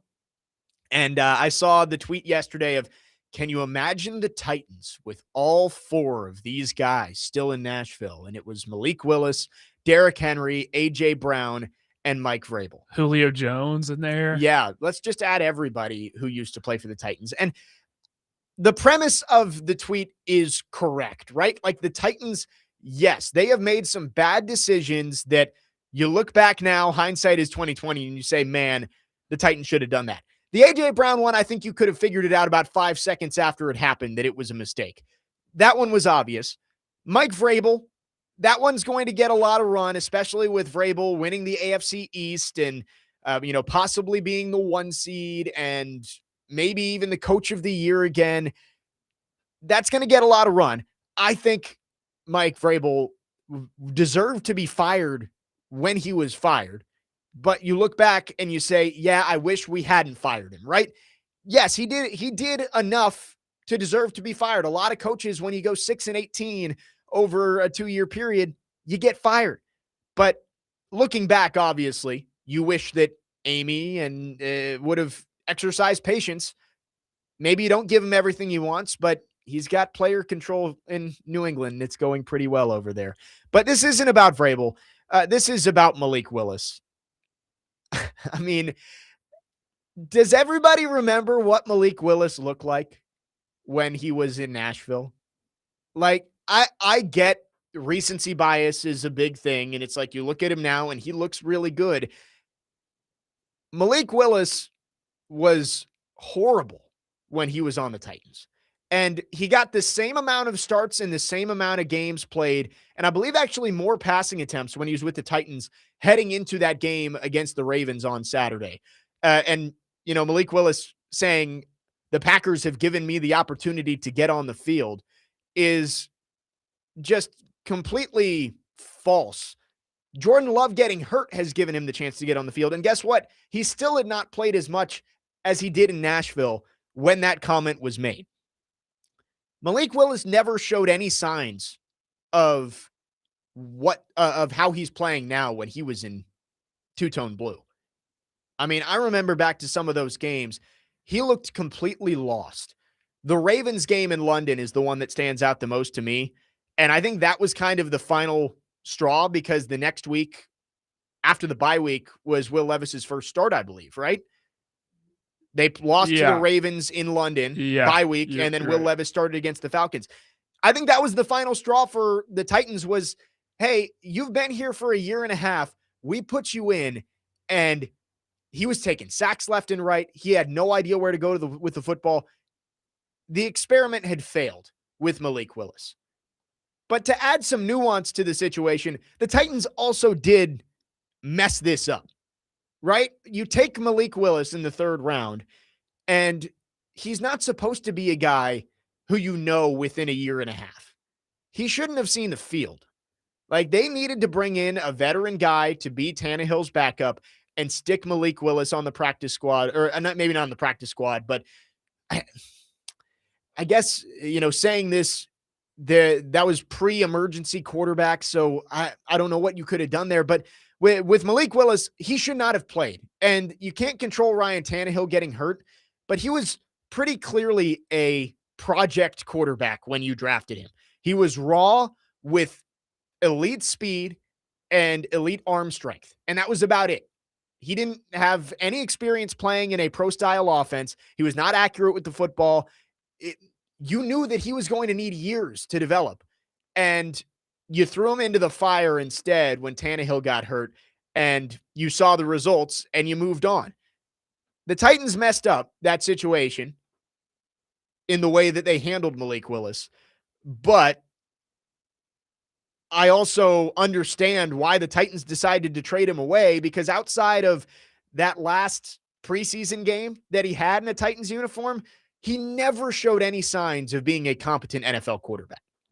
And here's how I look at it. You have a raw prospect that's coming out of college. The talent's there, but he's still raw because he hasn't played enough.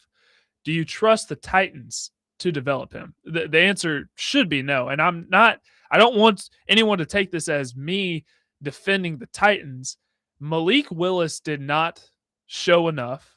He looked okay in year 3, like in the preseason. I think of the Saints game, like he looked pretty good in that Saints game when he threw 2 touchdowns in the preseason. So he got incrementally better, but it wasn't enough to say, okay, we're going to give this guy another chance. We're going to keep him. And at the time when they traded him for the 7th round pick, I thought it was pretty good value, but it's also okay for a guy to go to another organization and have success. Sometimes quarterbacks just need a change of scenery. And I was happy for Malik because he was going to Green Bay to be the backup, and backups typically play in the NFL unless your name is Brandon Allen. So backups play in the NFL.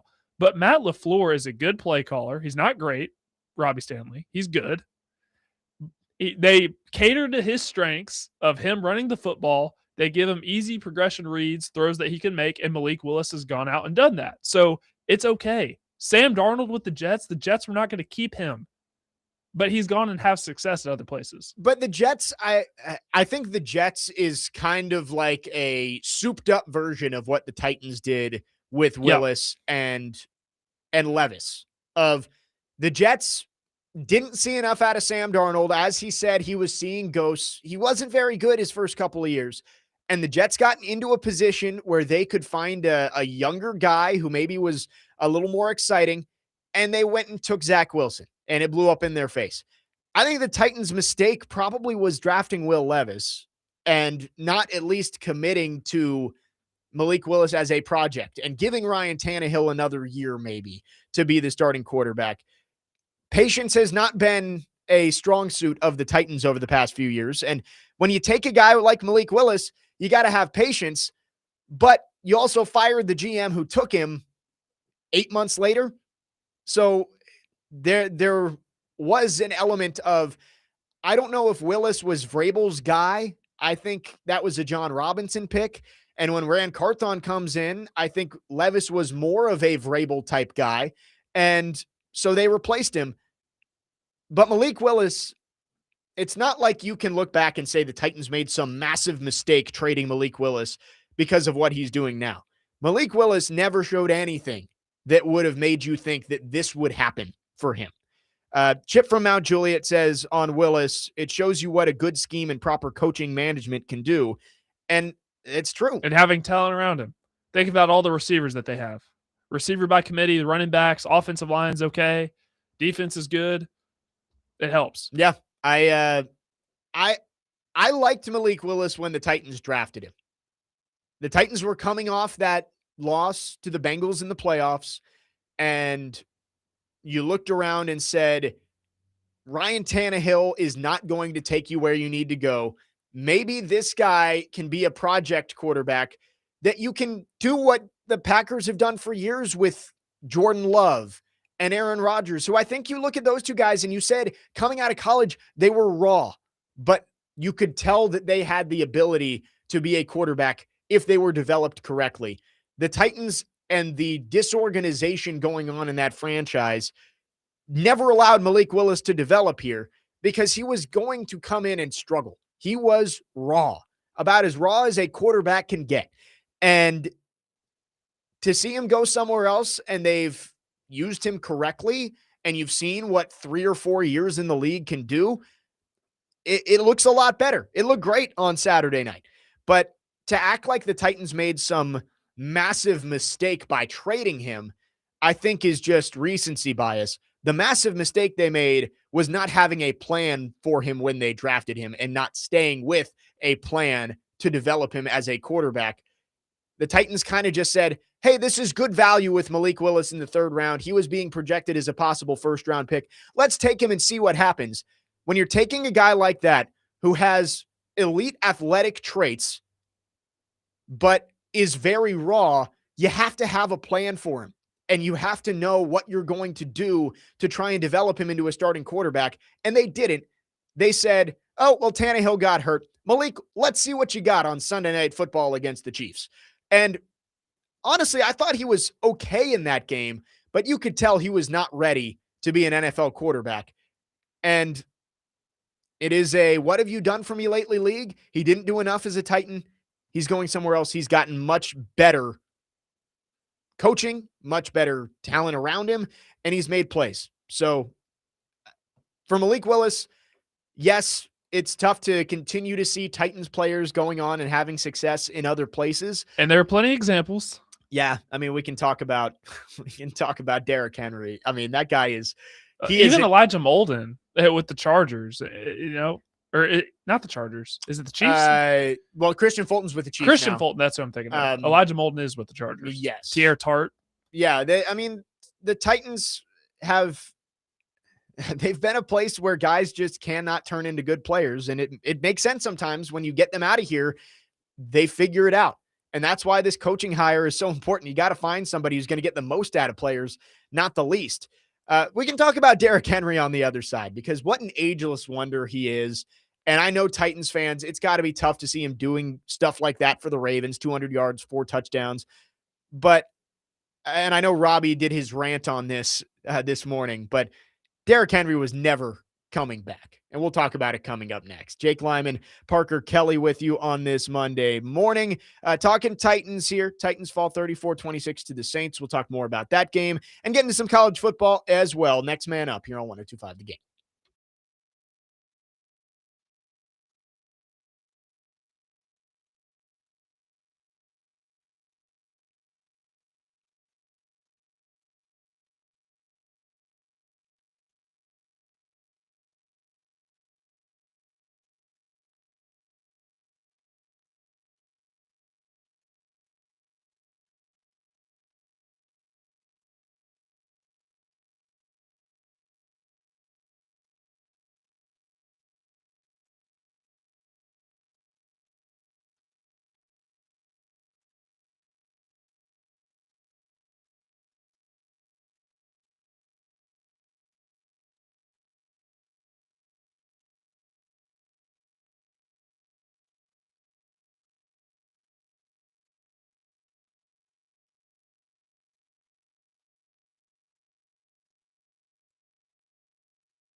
Next man up, 102.5 The Game. Jake Lyman, Parker Kelly with you, wrapping up hour number 2. Coming up in the 11 o'clock hour, we will talk a little college football. This is a big week of college football with the college football playoff quarterfinals coming up on Wednesday and Thursday, but Friday may be the most important day of the week as the transfer portal opens. So we will talk a little bit about that. Also talk about the Titans draft position, where they stand after losing to the Saints yesterday. But having the conversation about former Titans and their successes elsewhere. And the tweet yesterday of Malik Willis, Derrick Henry, A.J. Brown, Mike Vrabel. What if they were all still in Nashville? And I think all 4 of those are such different situations. With A.J. Brown, it was clearly and obviously a mistake. That's the reason that the guy responsible for it was fired less than a year later, despite just being extended. It was a fireable offense to trade away A.J. Brown, who, a franchise that does not get good wide receivers ever, finally finds one that's top 5, top 10 in the league and trades him away. It was stupid then. It's stupid now. That's in a tier of its own. Mike Vrabel, yes, it looks horrible right now with the way Mike Vrabel is coaching the Patriots and got everything he wanted in New England, and he steps in and takes them immediately from a 4-win team to division winners in the AFC and Super Bowl contenders. Yeah, it looks bad, but I think in the moment, you could look at it and say, I understand it. So that's a tier of its own. A.J. Brown didn't understand it then, didn't understand it now. Mike Vrabel understood it when it happened, but looking back, it's a bad decision. Malik Willis, we just talked about him, that the mistake wasn't getting rid of him. It was not having a plan to develop him. And then Derrick Henry. I know every time Derrick Henry has a huge game, I'm going to get texts from friends who every time. I'm their only Titans fan friend. So every time Derrick Henry has a big game, I get texts of, man, wouldn't it be nice if Derrick Henry was still a Titan? And every single time I have to explain to him that was just never going to happen. It never was. And I know most people listening understand that, but Derrick Henry wanted to leave. He had been a Titan for 8 years. He had done a lot of great things, but the franchise, clearly, based on what we've seen since he's been gone, was heading in a bad direction. It was going downhill. They were heading towards a rebuild. And Derrick Henry was at the stage of his career as a running back where he was not prepared to sign up for a rebuild. Derrick Henry's different. He's not every other running back, but in general, running back career lifespans are short. And we've seen that Derrick Henry's is longer than almost everybody else, but running backs usually don't make it far past 30. And if Derrick Henry wanted to win a Super Bowl, he was going to have to go elsewhere. And I think the Titans understood that. The Titans wanted to go a different direction as well. Maybe that was a mistake, but even if the Titans wanted him back, I don't think he would have come. I don't think he wanted to stay in Nashville. So Derrick Henry, yes, it's tough to see that he has basically been the same guy for 2 years in Baltimore, because that is something I was wrong about when they let him go. I thought it was a good decision by the Titans to say, we want to move in a different direction, because Derrick Henry wasn't the exact same guy that he was for the Titans the last few years. And I think we've now started to realize that had more to do with everything else around him than actually Derrick Henry's ability. So I was wrong about that. Derrick Henry has put up back-to-back great years. I mean, he had 1,900 yards last year and 16 touchdowns. And then this year he's got 1,312 touchdowns, 1,512 touchdowns. Oh no, 16 touchdowns. Right. He had 4 on Saturday. I must've seen an old one. So yeah, I mean, it's ridiculous from Derrick Henry, what he's been able to do, putting up nearly 3,500 yards and 32 touchdowns in 2 seasons with the Ravens. So for me, I was wrong that I thought Derrick Henry would not be the same player for the Ravens, but to act like the Titans could have just snapped their fingers and Derrick Henry would have come back, I think is stupid. He was never going to come back. 5698 makes a very good point. The Titans would still suck with all of them here. They'd be better with Vrabel as the head coach and with A.J. Brown and Derrick Henry, for sure, they'd be better. But I don't know if they'd be a playoff team. Yeah, and we're not talking Super Bowl contender or anything. Right. They'd certainly be better, though, because you have competency in the building. Right. Lenny on the text line actually does give a good debate to this. Derrick Henry would still be a Titan if the Titans would have taken care of the team structure. And see, that's a point that I can get behind of maybe all of these are a domino effect of if you keep A.J. Brown, do you fire Mike Vrabel and do you let Derrick Henry walk? Does Derrick Henry want to walk, right? Does this team spiral from 7-3 to 7-10 in 2022?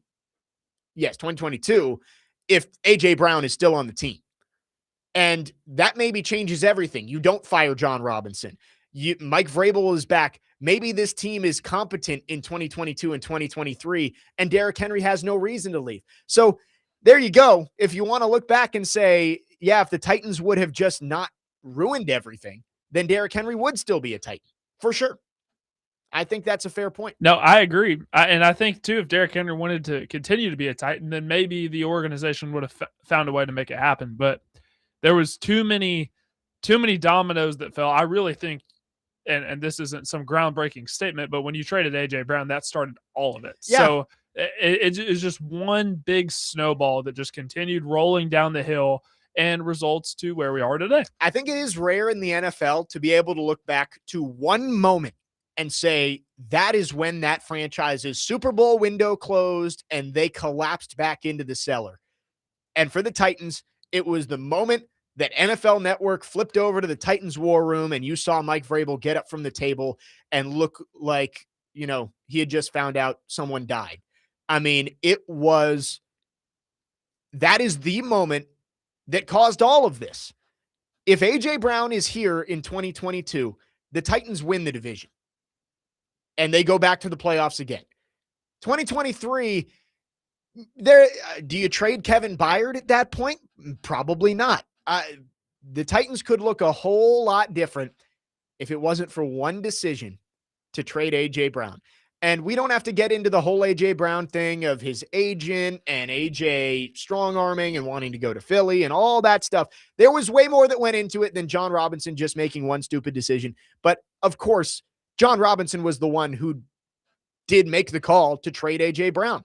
And that is where it all started. And here we are today. Titans are likely going to have back-to-back 3-14 years if they can't pull off the upset down in Jacksonville coming up this weekend. 615-737-1025 is the phone number. If you want to text or call, our phone lines are driven by WilsonCountyHyundai.com. Again, every time former Titans have good games, you just know that you're going to get those tweets of what if they were still in Nashville. They're all different situations, but I think we have come to the determination that you're probably not having any of these conversations. Vrabel's probably still your head coach, and you probably still got AJ and Derrick if you just don't make, well, of course you have AJ, if you just make that one decision not to trade AJ Brown. It's where it all goes back to. 615-737-1025 is the phone number. Join us at T-Line at 106 Duluth Avenue in Nashville this Wednesday for a Vanderbilt football watch party as they take on Iowa in the ReliaQuest Bowl at 11 a.m. Great food, prizes, and plenty of fun while you cheer on the Commodores. That's this Wednesday at T-Line in Nashville, anchored down. 615-737-1025. Hour number 2 is in the books. When we come back, we're going to get into college football for a second. Lots of college football talk throughout the week, but of course, this is mostly a Titans day on Monday. But the coaching carousel seems like it has slowed to a halt. Kyle Whittingham takes the job at Michigan as the final big domino. And I think that with all of the coaching changes and everything we've seen already in college football this year, that 2-week transfer portal is going to be insane. We'll talk about it coming up next. Jake Lyman, Parker Kelly, next man up, 102.5 The Game.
Final hour on this Monday. Next man up, 1025. The Game. Jake Lyman Parker Kelly broadcasting live from the Busy Bee Plumbing, Heating, and Air Conditioning Game Nashville studios, home of the $99 yearly Beehive membership, where the buzz is always about great service. Titans falling yesterday, 34-26 to the Saints, now 3-13. We'll talk more Titans in this final hour. Also, the Predators play tonight in the Ice Age game.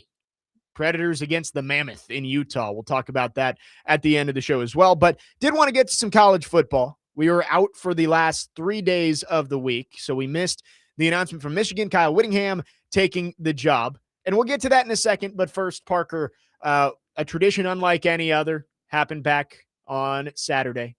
The Pop-Tarts Bowl, BYU and Georgia Tech. The trophy ceremony, the edible Pop-Tarts mascots, I mean, it's all just perfect. Putting up the Ring of Honor for the fallen Pop-Tarts mascots from the previous 2 years, it just doesn't get much better than that. It really doesn't. I felt so bad for the NFL having to compete against the Pop-Tarts Bowl, the People's National Championship. It delivered. I woke up that morning and I completely forgot the NFL was on because all I was worried about was the Pop-Tarts Bowl. There you go.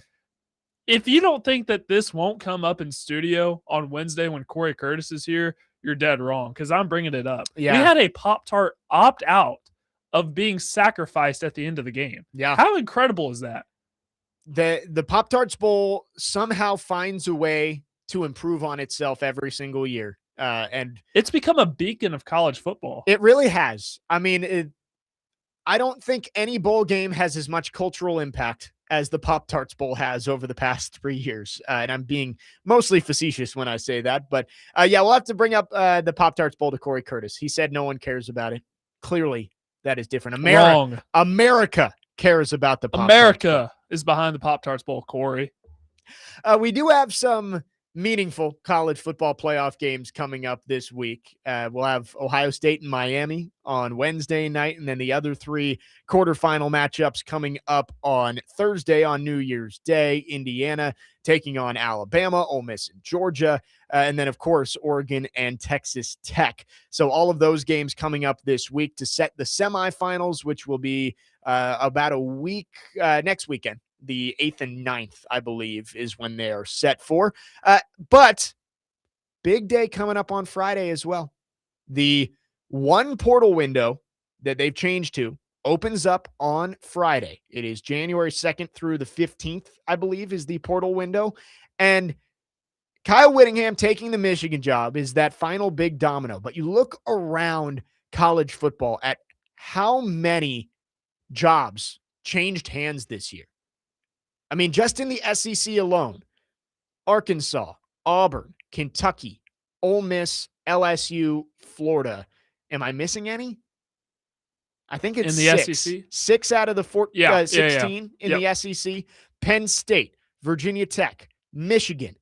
Michigan State. Michigan State. There have been so many jobs that have opened and been taken elsewhere. And of course, all of those have domino effects of, John Summerall leaves Tulane. He's at Florida. Tulane has an opening. Alex Golish leaves South Florida to go to Auburn. Now South Florida has an opening.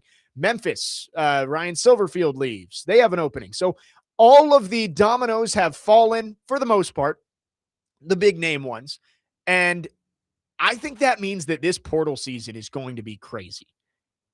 That doesn't necessarily mean all of these guys are following their coaches. Like, do I think some Penn State guys are going to leave to go to Virginia Tech? Yes. I'm sure that there's going to be some ties of Byron Brown, who already announced he's entering the portal. Does he follow Alex Golish to Auburn? And by the way, speaking of Auburn, Cam Coleman just entered the transfer portal. Wow. Or has set to announce that he's going to enter the transfer portal. Yes. So that's big. I love Cam Coleman. I think that is a first-round pick in 2027. So that's what I'm saying. We've already seen some big names enter. I mean, the 5 stars with Lagway and Raiola both entering the portal. You've got some other quarterbacks who are in there. Sorsby from Cincinnati, who has been linked to a couple of big-name jobs. Quarterback positions, I guess I should say. They are jobs now, though.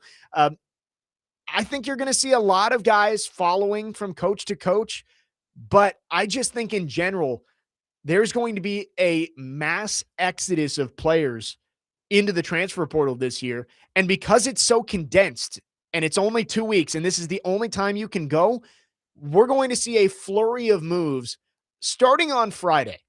Because as much as we like to talk about how, well, the portal doesn't open until January 2nd, we've been getting announcements of these guys transferring for weeks now. And to act like these schools aren't finding ways to communicate with these guys before the transfer portal officially opens on Friday is crazy. I think it's going to be a lot like the NFL free agency frenzy of somehow right as the portal opens, or maybe within a day or two of the portal opening, all these guys are going to know where they're going and announce where they're going. And we're going to see a lot of huge names change schools probably within the next week and a half, right? Like up until these guys have to get registered for classes. Classes at a lot of schools are starting, I would guess, the second week of January, like January 12th.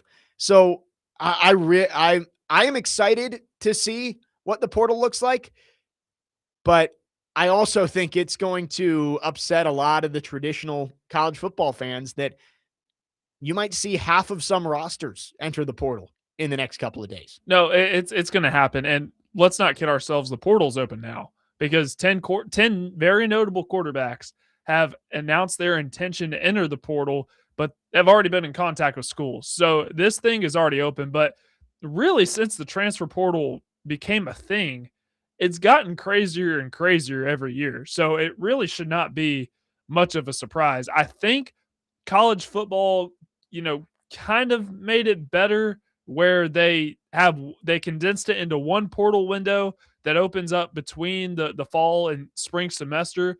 The calendar is still very wacky and that needs to be fixed clearly, but at least it's one window now. But also too, the players that are currently in the playoff, for those that lose, they have 5 days after they lose to enter the portal if they so wish. Right. So that's how they've changed it with these schools that are already in the playoff. But we saw it last year with some of these teams.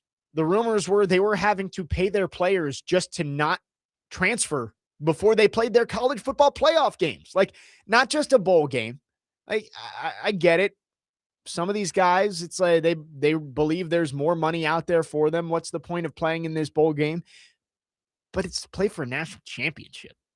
And I think that's just the way college football is going.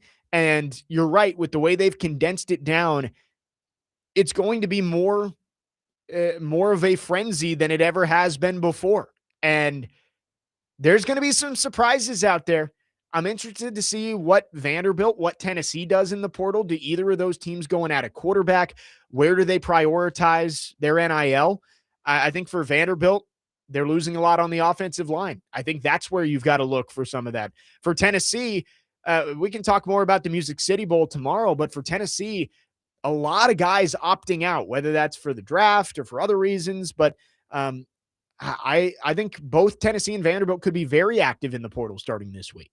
Yeah, and I've talked to somebody that's very close to the Tennessee situation, and if they decide to bring in a quarterback from the transfer portal, the rumor has been Brendan Sorsby from Cincinnati because he has family that just recently moved to Knoxville, but also his asking price is $4 million, and you'd get him for a year. So, and this Brendan Sorsby is a great talent. He's certainly valued highly among NFL draft scouts because of his intangibles, but if you're getting him for 1 year, and it wasn't like he was Big 12 Player of the Year or anything like that. So I'm just not sure if it's worth it.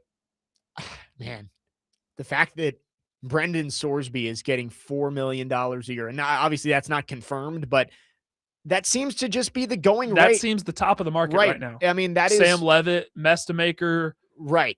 Lagway, Josh Raiola, Hoover. Josh Hoover is even Byron Brown maybe in that category as well. Bo Prabula going to be out there as well. Like Rocco Becht. Rocco Becht, who the guess is that he's going to follow his head coach Matt Campbell to Penn State. But you're right, it's going to be crazy, and the numbers out there are going to be insane.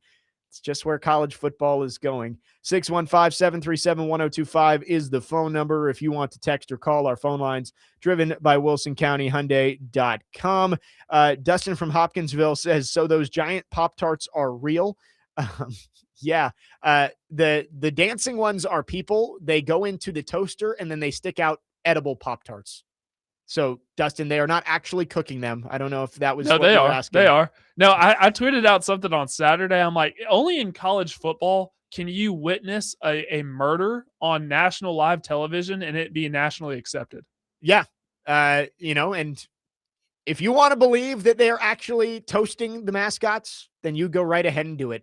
It's Did you listen to Kalani Sitake after? You know how grateful he was just to be there, and we'll eat whatever you give us, whatever you have left over to spare, we will eat. I thought it was phenomenal. I love it. The I love it. trophy is the best too. That it's a toaster that you can put the Pop-Tarts in. It's great. Everything is great. Michael and Madison. This is a real one right here. He says, I've got my Pop-Tart Bowl quarter zip on right now and just ordered $130 more worth of merch. Where did you get it? I was actually talking to Connor about this yesterday. If the Pop-Tarts Bowl had like a pop-up shop, you know how much money I they bet would you make? could find it online. I would buy ask that texture. I need to know where I can We get a should quarter look zip. during the break and see if we can I need find a quarter some zip with sprinkles on with it. sprinkles. Yes. And I love that the helmets had sprinkles on it for Georgia Tech and BYU. In the end zones. It was beautiful. The America's and the People's National Championship game.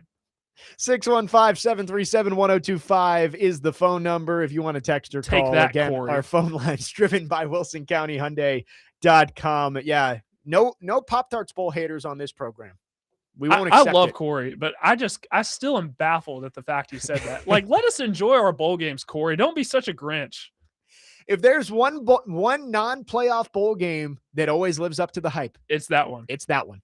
It is for sure. We'll continue to talk college football on the other side. We'll get into the Titans and their draft position with 1 week left to go in the NFL season, and we'll talk some Preds before we wrap up the show. Jake Lyman, Parker Kelly with you on this Monday. Next Man Up, 102.5 The Game.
Next man up, 102.5 The Game. Jake Lyman, Parker Kelly with you.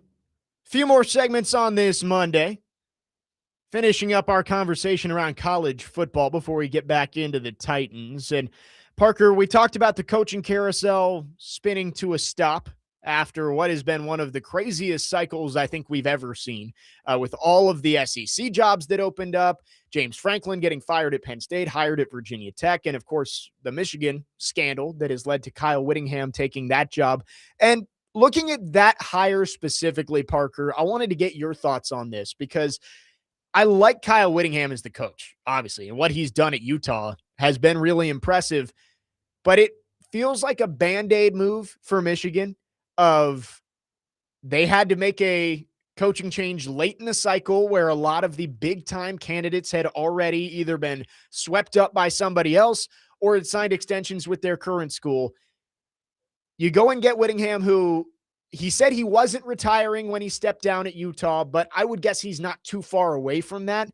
I think this is a Band-Aid move for Whittingham for 3-4 years, and hopefully he can keep Michigan football afloat. And then when he eventually does retire, you're in a better position to sign somebody as your head coach who you think can be the long-term solution. And I'll do a quick plug. I recorded an instant reaction to this, and it's up on our podcast network. I couldn't wait till Monday to get my full thoughts out on this. But no, you're right. And the first thing that you got to ask yourself is this an upgrade from Sherrone Moore? And I think the general consensus is yes, because if you think about it in a hypothetical sense with Sherrone Moore, let's pretend none of the off-the-field issues happened whatsoever. If Sherrone Moore was a candidate on the open market, would he be a hot commodity? Yeah, it's a great point. I think the answer is probably not. So you go out and you get Kyle Whittingham, and Michigan has a lot of internal just, they have to get everything in line because it's not just football. Juwan Howard too. Juwan Howard had his issues with basketball. Right. There's a lot of fires that have had to be put out in the Michigan athletic department lately. Exactly. So you go and you get Kyle Whittingham from Utah, who nationally could not have a better reputation. Right. And he's 66 years old. I think he's the fourth oldest active head coach in FBS. So you go and you get him, you sign him to a 5-year deal. This is a bridge move. This is to bring stability. This is to get Michigan back to, what the term Michigan man used to mean and represent. This is exactly what you're doing. And the style that he has at Utah fits Michigan perfectly. Good at the line of scrimmage, good on defense, loves to run the football. Yeah. So you go and you get Kyle Whittingham, you bring him in for 5 years, you set the program up to then go out and get your next head coach who can lead you into the future. Yeah, I saw a tweet the other day. Kyle Whittingham follows 5 women on Instagram, and all of them are fully clothed. I saw that too. It's a great start for I declined to comment. for Michigan. Looking at the Big Ten in general, do you view Michigan in the same tier as some of the top teams there moving forward? I feel like the hierarchy in the Big Ten has shifted in a big way, even over like the last 2 years. You look back 2 years ago, Washington and Michigan played in a national championship game. And I get it, Washington wasn't part of the Big Ten back then.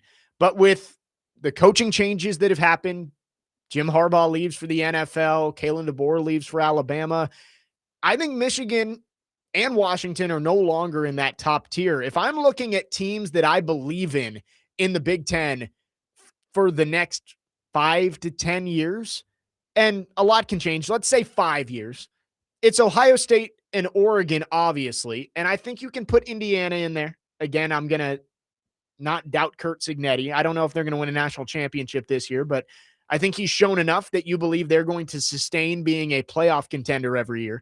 But I think it's those three. I don't know if I believe in Penn State, Michigan, Washington, USC, that next tier of Big Ten schools to be consistent playoff contenders for the next 5 years. And those of us that watch the sport, and this is no shot on the Big Ten, it's a top-heavy league. We all know that. You have your Indianas, your Oregons, your Ohio States that are the top of college football. And then when you look in the Big Ten, you kind of have this second tier of teams, Michigan and maybe a Penn State on most years. You could put Iowa in there too, of these teams that they're good teams, but they're not going to be a national championship. And then there's a fall off. And then you have like your Illinois, your sometimes your Michigan States. So I would consider Michigan in that second realm. Yeah, for sure. Because they have, they're coming off a 9-3 season. They still have Bryce Underwood. They need desperately. I think they're going to go out and attack the portal and get some pass catchers for him because that's what they need. So if they get that figured out, I could absolutely see them vaulting themselves into this conversation. But right now they're a tier 2 team in the Big Ten. Yeah, the Big Ten, when we had the conversations over the summer about the 4-4-2-2 model of the college football playoff, it was always about, does the Big Ten consistently year in and year out have 4 playoff worthy teams? And I think there's going to be a rotation where some years maybe there's 5 playoff worthy teams out of the Big Ten, but other years maybe there's only 2 or 3. Looking at the SEC, we talked about 6 coaching changes in that league. Next year is going to be, it could be a turning point year for the SEC. You look at the teams at the top. I think Georgia, you feel good about being consistently solid and being in the playoffs almost every single year. But is Kalen DeBoer going to be the guy at Alabama long term? I think next year is the year to decide that. If they go 9-3 next year, Alabama's going to have to probably fire him and find somebody else, which, again, it's crazy to say because that doesn't happen most places. Is Ole Miss going to be able to maintain what they were doing under Lane Kiffin? Is LSU going to be able to get back to being a perennial contender with Lane Kiffin there? What does Florida look like with John Sumrall? Auburn with Alex Golesh. Does Vanderbilt continue their trajectory, and do they stay up there in that 8 to 9 to 10 win range? Next year is going to be very important. And Tennessee, I think, is another one of those teams that you look at. They're Tennessee fans who aren't too pleased with Josh Heupel right now. And that doesn't mean that he should be on the hot seat, but I think another year where this team isn't playing for a playoff spot down the stretch is when that seat starts to heat up. So next year across the SEC, really up and down with the exception of a couple of teams, you really don't know what to expect. It could go one way, it could go the other. And I'm intrigued to see, especially with 9 league games now, what that looks like with all of the changes that we've seen this offseason. And I think that's fair too, because Georgia's been kind of the stalwart of the SEC because Kirby's smart, the culture that he's established. But there are really questions all across the SEC. And if you look at the bottom, Mississippi State, what do they look like in year 3 under Jeff Lebby? They took a giant step this year. What do they do in year 3? Auburn with Alex Golesh, Florida with John Sumrall, Kentucky with Will Stein, Missouri. Do they, take a step back? Yeah. What does Matt Zollers look like? So, I mean, there are questions all over the place, and that's what makes the conference so entertaining because from top to bottom, it's very competitive week in and week out. Yep. And still not done with the 2025 season yet. Still have the quarterfinals coming up this week, Wednesday and Thursday, semis, and then, of course, the national championship and the transfer portal. We've talked about it. I think it's going to be pure insanity, and that's going to have a large portion of what those teams do look like when we come back in the fall. Does Lane Kiffin poach a bunch of Ole Miss's roster and build LSU immediately back into a contender? That's going to all play out in the next 2 weeks. And that's what's great about having one portal window is you don't have to worry if you're a coach heading into spring practice that you might lose some guys, but also it might be a little tougher to retain your roster because these guys don't have a whole lot of time to make these decisions. 615-737-1025 is the phone number. If you want to text or call, our phone line's driven by WilsonCountyHyundai.com. We'll talk a lot more college football with Nick Frazier tomorrow. We'll look ahead at some of these quarterfinal games, Ohio State, Miami on Wednesday, and then the other 3, Texas Tech, Oregon, Indiana, Alabama, Ole Miss, Georgia, coming up on Thursday, New Year's Day. So we'll talk about all of those tomorrow. But when we come back, we'll get back into the Titans. Titans did lose yesterday, blew a 13-point lead at one point. They were up 13-0, now 3-13. We'll talk about where they stand in the draft order and where things could shake out as we roll along towards the end of the season with just 1 week left. We'll talk about it next. Jake Lyman, Parker Kelly, next man up here on 102.5 The Game.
Next man up, 102.5 The Game. Jake Lyman, Parker Kelly with you for 30 more minutes on this Monday. Chasing Big Joe coming up at the top of the hour.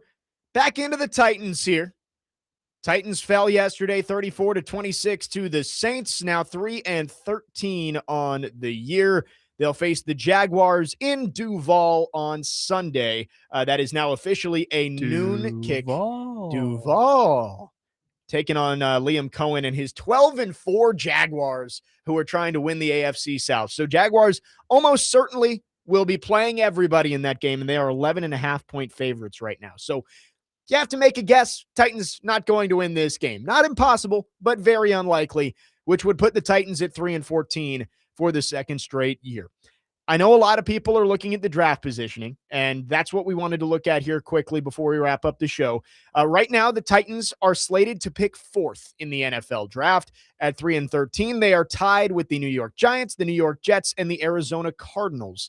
And the Titans slot in at 3rd out of 4 when you look at that strength of schedule tiebreaker, and we can get into that in a second. So if you look at the way this lines up, the Titans at the very lowest, no matter what they do on Sunday, even if they win and everybody else loses, the Titans can pick as low as 7th in the draft. That is it. That is the lowest that they can pick. If the Titans win, they would pick either 6th or 7th, most likely. If the Titans were to lose, the lowest that they could pick is 5th and likely 4th. And we can go through the strength of schedule stuff here. So the Titans and Cardinals are the two that you want to look at. Right now, the Titans do have a slightly easier strength of schedule, which is what you want to improve your draft position. In Week 18, you want to be rooting for the Bengals to beat the Browns, the Cowboys to beat the Giants, and we can get back to that in a second. Green Bay to beat Minnesota, the Falcons to beat the Saints, and the Dolphins to beat the Patriots. Those are the games that can impact the Titans' strength of schedule. You're rooting for those 5 results. The Bengals game is the most important, according to Tankathon. The Titans do have a slight edge on the Cardinals, 576 strength of schedule with 580. So it seems likely that if the Titans lose, they will pick in the top 4, which not going to be good enough for you to trade out. I think that that hope has probably left the building at this point. Now, there's still an outside chance. The Titans could pick as high as 2nd in the draft, but you would need to lose. You'd need to have a worse strength of schedule than Arizona, and you'd need the Giants and the Jets to win. I don't really see a path for the Titans to catch the Jets in strength of schedule. Right now, it's about a 0.03 difference between the two. The Giants play the Cowboys. I don't know how much the Cowboys are going to be playing for anything, right? Like they're 7-8-1. They're eliminated. They're more talented than the Giants, but that game is in New York. I wouldn't call it impossible, but unlikely. And then the question for the Jets becomes, what are the Bills trying to do? The Bills are going to be a wild card team. They cannot win the AFC East. So they will be either the 5, 6, or 7 seed. And right now, those 3 teams are tied. Houston, LA, and Buffalo. The question is, does Sean McDermott and his Bills team really care about who they play and the path that they have? Because if you're the 5, yes, you get to play the winner of the AFC North, which I guess is better. But if it is the Ravens and Lamar Jackson gets healthy, maybe you don't want to go to Baltimore for that game. I don't know. And that would be if you're the 5 seed. The 6 seed will likely go to Jacksonville or Houston, depending on who wins the AFC South. And then the 7 seed will go to either Denver or New England. So does Buffalo care about where they want to go? And if they don't, then they may rest their starters, and that makes the Jets winning at least a little more likely. But well, with the loss yesterday, they can't win the AFC East. So, right. And Josh Allen looked pretty banged up with the foot. So he did. I would guess maybe Josh Allen doesn't play in that game. But do I believe in the Jets to win even if they're facing the Bills backups? I don't know. That Jets game yesterday was ugly. Like them and the Texans and the Chargers are all 5, 6, 7 interchangeable there. So if you want to win and you don't want to have to go to Denver, you don't want to have to go to New England, then they may play their starters. I have no idea. Yeah. So that's the path if the Titans want to move up in the draft order. You would need either the Giants or the Jets to win. Unlikely, which means the Titans' hope of trading out of a top pick is very unlikely. Teams maybe would want to trade up for a player at 4, but it wouldn't be a quarterback. And teams, unless it's the Jaguars with Travis Hunter, aren't usually willing to give up multiple first-round picks to come up for a non-quarterback. So the Titans likely going to be picking 4th or 5th, and that's still in a decent spot to get an elite player. Chip from Mount Juliet on the text line says, need the quarterback class to rise. Hopefully teams will reach as they always do. Titans can trade back. I just don't see it. Mendoza and Moore right now are the conversation for 1 and 2, but do you feel truly confident that those guys are locks to go 1 and 2? I don't know. I think the Raiders are going to take Mendoza at 1, unless they somehow find a way to win, which again, unlikely based on the way they're playing right now. And I would guess somebody might trade up for Dante Moore, but is anybody else worthy of trading up for at quarterback? Probably not. And Andrew makes a good point here.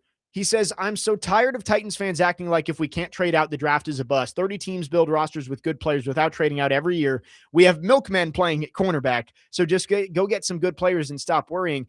And I think that's the mindset that Titans fans should have. Yes, we spent most of the year talking about the number 1 pick and the haul of assets that you could get back, which that is the ideal scenario to be in. We've said it the whole time. Having the number 1 pick and already feeling like you have your quarterback, that's a great spot to be because you can get that king's ransom of picks. But just because the Titans didn't get that and they won some games down the stretch doesn't mean that this team is not going to look better next year because they're going to get a blue chip prospect with where they're picking at the top of the draft. There are some really good non-quarterbacks at the top of the draft. And at this point, maybe if you put together these 2 texts from Andrew and Chip, if you could get the quarterback class to rise and maybe a 3rd guy does step in, you could get your pick of whoever the best non-quarterback is in the draft, which isn't as valuable as 2 firsts, a 2nd, and a 3rd. Maybe not. But it's still great to be able to say we got the best non-quarterback in the draft that we can add to this team that is desperate for playmakers. Yeah, that's why I can't get behind all this tank talk, because if the Titans really are this bad, it'll all work out. Even if they did win 2 out of their last 4, because they're slated to pick 4th. So this team just needs playmakers. It just needs elite talent. There's plenty of that available at the top of the draft. And even if you're lucky enough, fortunate enough to find a trade partner and acquire 2 picks, maybe 1 later in the first round, an early 2nd, or however it might be, you're still going to get a very, very good player, and it'll all work out. Mike in Lebanon says basically nothing is working out for the Titans again. Got it. You got to take you. Sometimes you get lucky, sometimes you don't. Last year, the Titans in the beginning of December looked like they had 0 shot at the number 1 pick, and you were wondering, what is this team going to do? Because Levis clearly wasn't the guy, and you were going to be picking 5th or 6th and weren't going to have a chance to go get a quarterback.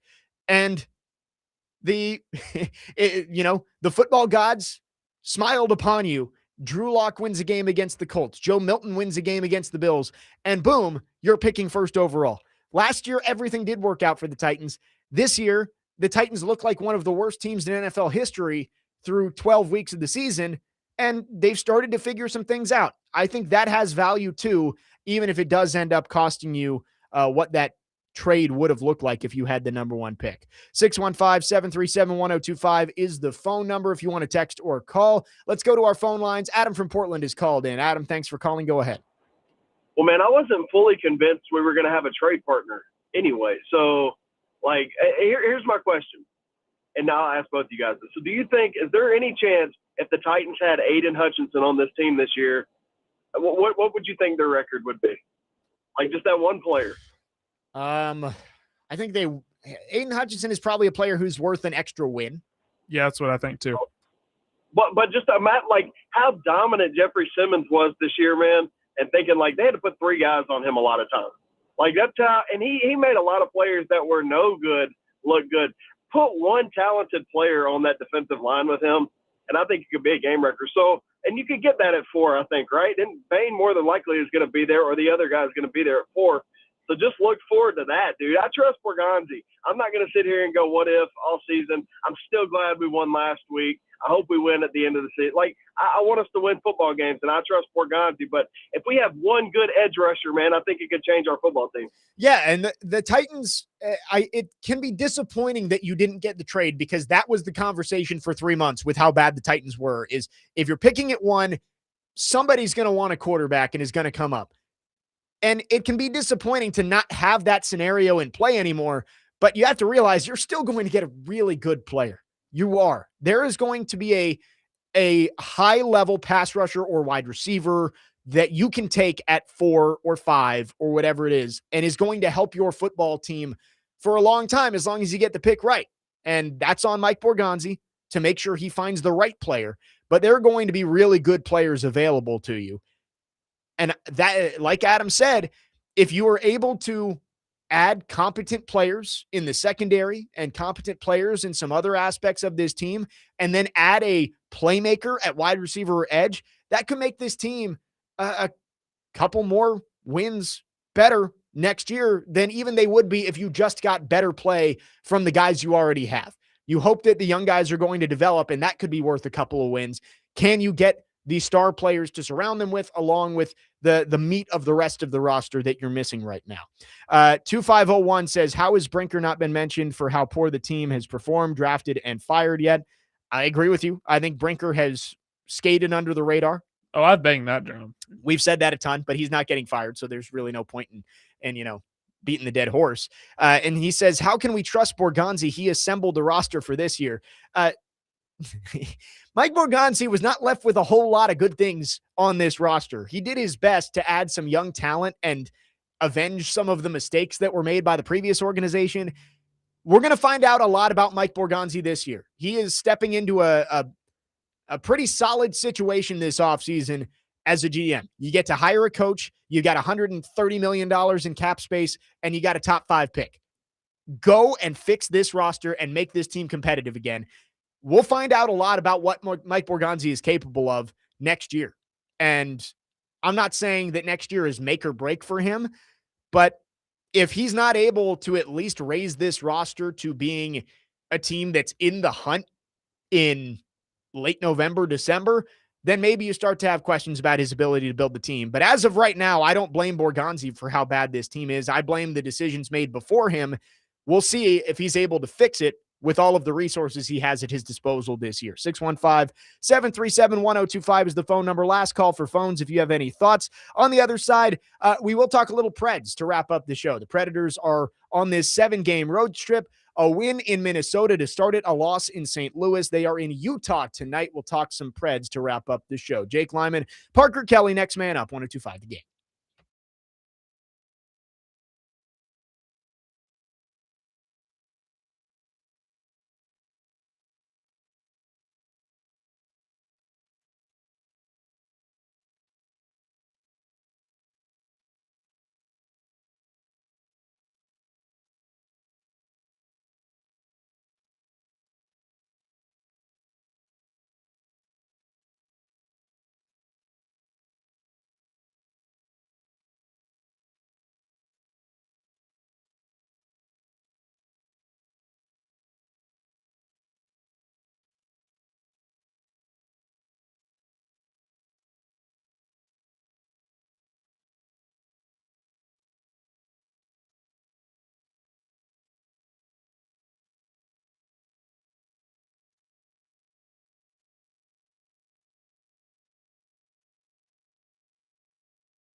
Next man up, 102.5 The Game. Jake Lyman, Parker Kelly with you. Wrapping up the show on this Monday. Chasing Big Joe coming up right after us. Tomorrow on the program, Nick Frazier is in for Tony Tuesdays. We'll talk a lot of college football, some Titans, as we head into week 18 of the NFL season and the college football playoff quarterfinals coming up starting on Wednesday. I did promise some Preds talk. We will talk some Preds to wrap up the show, but did want to mention at the top of the 11 o'clock hour, Marcus Freeman on Twitter tweeting 2026, run it back, go Irish. So you can cross Marcus Freeman off of your list of who could be the Titans head coach. I know he's been mentioned a lot for the Titans, a lot for the Giants, but Marcus Freeman has at least announced on Twitter that he is going to come back for 2026. I did see this from John Glennon. He put out the current odds for the Titans' next head coach. The top 5 are Matt Nagy at 1, Mike McCarthy at 2, Arthur Smith, Jesse Minter, Joe Brady, and Cliff Kingsbury. So that's at least what the odds makers say. I'm not sure you can really take too much stock in that, considering the Titans haven't put in any interview slips yet, but we will see. But all the way down at 50-1, John Gruden never goes away. Let's see your snap count. So anyway, the Titans, we'll talk a ton about coaching search stuff starting a week from today. Is Black Monday. So we will start to know who the Titans will be competing against for head coaching candidates, and the Titans will start to request some of those interviews. But into the Preds, they were able to get the win in Minnesota last Tuesday, which was huge. That was a game. I mean, we talked about the Preds last week and said that's a game that you don't really expect to go in and win, but they did. And they showed a lot of fight to be able to get that win in overtime against the Wild. But then you go out and you lose to the Blues, and it's a Blues team that you had gotten twice pretty bad. You beat them 7-2 at home, then went into St. Louis 2 weeks ago today and beat them 5-2. The Blues got their revenge 3-2 on Saturday. But tonight you've got the Utah Mammoth, the Ice Age game, as it's affectionately known, the Predators and the Mammoth. That is an 8 p.m. puck drop, 7 o'clock pregame coverage right here on 102.5 The Game. This is a big week for the Predators. You've got this game against Utah. And if you look at the standings, Utah kind of in the thick of things with the Predators, who have dug their way back into the wild card race. Right now, the Predators are 3 points out of a playoff spot, and Utah is currently tied for a playoff spot. So this is a big one if the Preds want to make up some ground. Then you look ahead on New Year's Eve, the Predators take on the Vegas Golden Knights as part of this 7-game road trip, and then a back-to-back with Seattle coming up on Thursday. Seattle, another team that is in that mix for those final wild card spots. Still haven't reached the halfway point of the season. There's a long way to go, but these are the type of games on the road. If you could just steal a couple of points, it's going to go a long way. Preds have already gotten 2 points on this road trip. I said I'd like to see them get 8-ish. 8, 9, 10. Yeah, because this be isn't great. a road trip. You can just get 4 and be. You got to get more. Yeah, So- I mean, you got to keep your head above water, because when you come back, you do have a ton of home games coming up. You got the Islanders, Blackhawks, Caps, and Oilers, all 4 in a row. Then you go on the road for a back-to-back and come back for 3 more. So the Preds are going to have a ton of home games coming up, but this road trip, you got to be able to stay where you are in the playoff standings, because you've already dug yourself out of that early hole. You can't find yourself back in it. And I think tonight's an important game. Utah, again, it has 39 points. The Preds are at 36, although the Preds do have 2 games in hand against Utah. So Nashville's right back into this thing. And which is crazy because we were talking about them as dead in the water. right. I mean, Before December got started. something has clicked, and I'm really excited that they're at least playing meaningful hockey, which last year was not really the case at this point. And we thought maybe it was going to trend in the same direction. I'm excited. We're going to have Max Herzon on Friday, as we always do. He will be on the road in Calgary, coming off that back-to-back against Vegas and Seattle. So before we talk to Max Herz, 3 more Preds games, 3 of them. You've got Utah tonight, Vegas on Wednesday, Seattle on Thursday. Split the points in those games. If you could go 1-1-1, I think that's solid and at least puts you in a decent spot moving forward. But tough loss against St. Louis. That's one that if you won, I think you really could have started to get back on the train of, okay, this team is for real. They slipped up. Can they bounce back after the day off yesterday? I think is going to be huge. But yeah, 8:00 puck drop tonight for the Preds, 7:00 pregame. Excited to see if they can have a bounce back performance and continue to score goals like they have for the last couple of weeks. It's been fun to watch, and I'm hoping that when they come back from this 7-game road trip, that they're still in the mix and we start to get those crowds and the buzz around Bridgestone Arena again. Because when the Preds are good, man, there's not many more things fun to do in Nashville than go to a Preds game when Bridgestone's buzzing. Got a couple late puck drops as well. 8 p.m. to 9. Right. I mean, a 9 p.m. puck drop on New Year's Day. That's these West Coast games. Last year, I was working the New Year's Eve game, and it was a 9:00 puck drop. So I rang in 2025 in this building. I did a 9:30 puck drop one time when they were out at San Jose. I think we wrapped up about 1 a.m. We had Robbie on. You know, Robbie likes to get in and out. So it's brutal, though. I mean, imagine for these East Coast teams. It's like for some of those guys, if you go out to the West Coast, you might have a 10:00 puck drop. That's crazy. Ooh, it's tough. Those Vancouver, that Vancouver playoff series. Yeah. I cannot keep my eyes open for the whole game. It was brutal. At least there were a couple of day games in that series, but yeah, some of those late ones, those were tough. But the Preds take on the Utah Mammoth tonight, part of this 7-game road trip, third game of the 7-game road trip. We'll see if the Preds can add a couple more points tonight. That'll about wrap things up for us today on the show. Again, tomorrow, Nick Frazier will be in with us. I believe he just walked into the room. So excited to have Nick Frazier on. We'll talk all things Titans, all things college football. We'll get into the Preds and much more. And again, usual lineup this week, with the exception of Thursday, where we won't have a show for New Year's Day, but Corey Curtis will be back on Wednesday, and we'll talk some Pop-Tarts Bowl with Corey. Yes, we will. Chase and Big Joe are coming up next. They'll have plenty of thoughts on the Titans' loss yesterday to the Saints. Again, we will be back tomorrow. Keep it right here. You're listening to 102.5 The Game.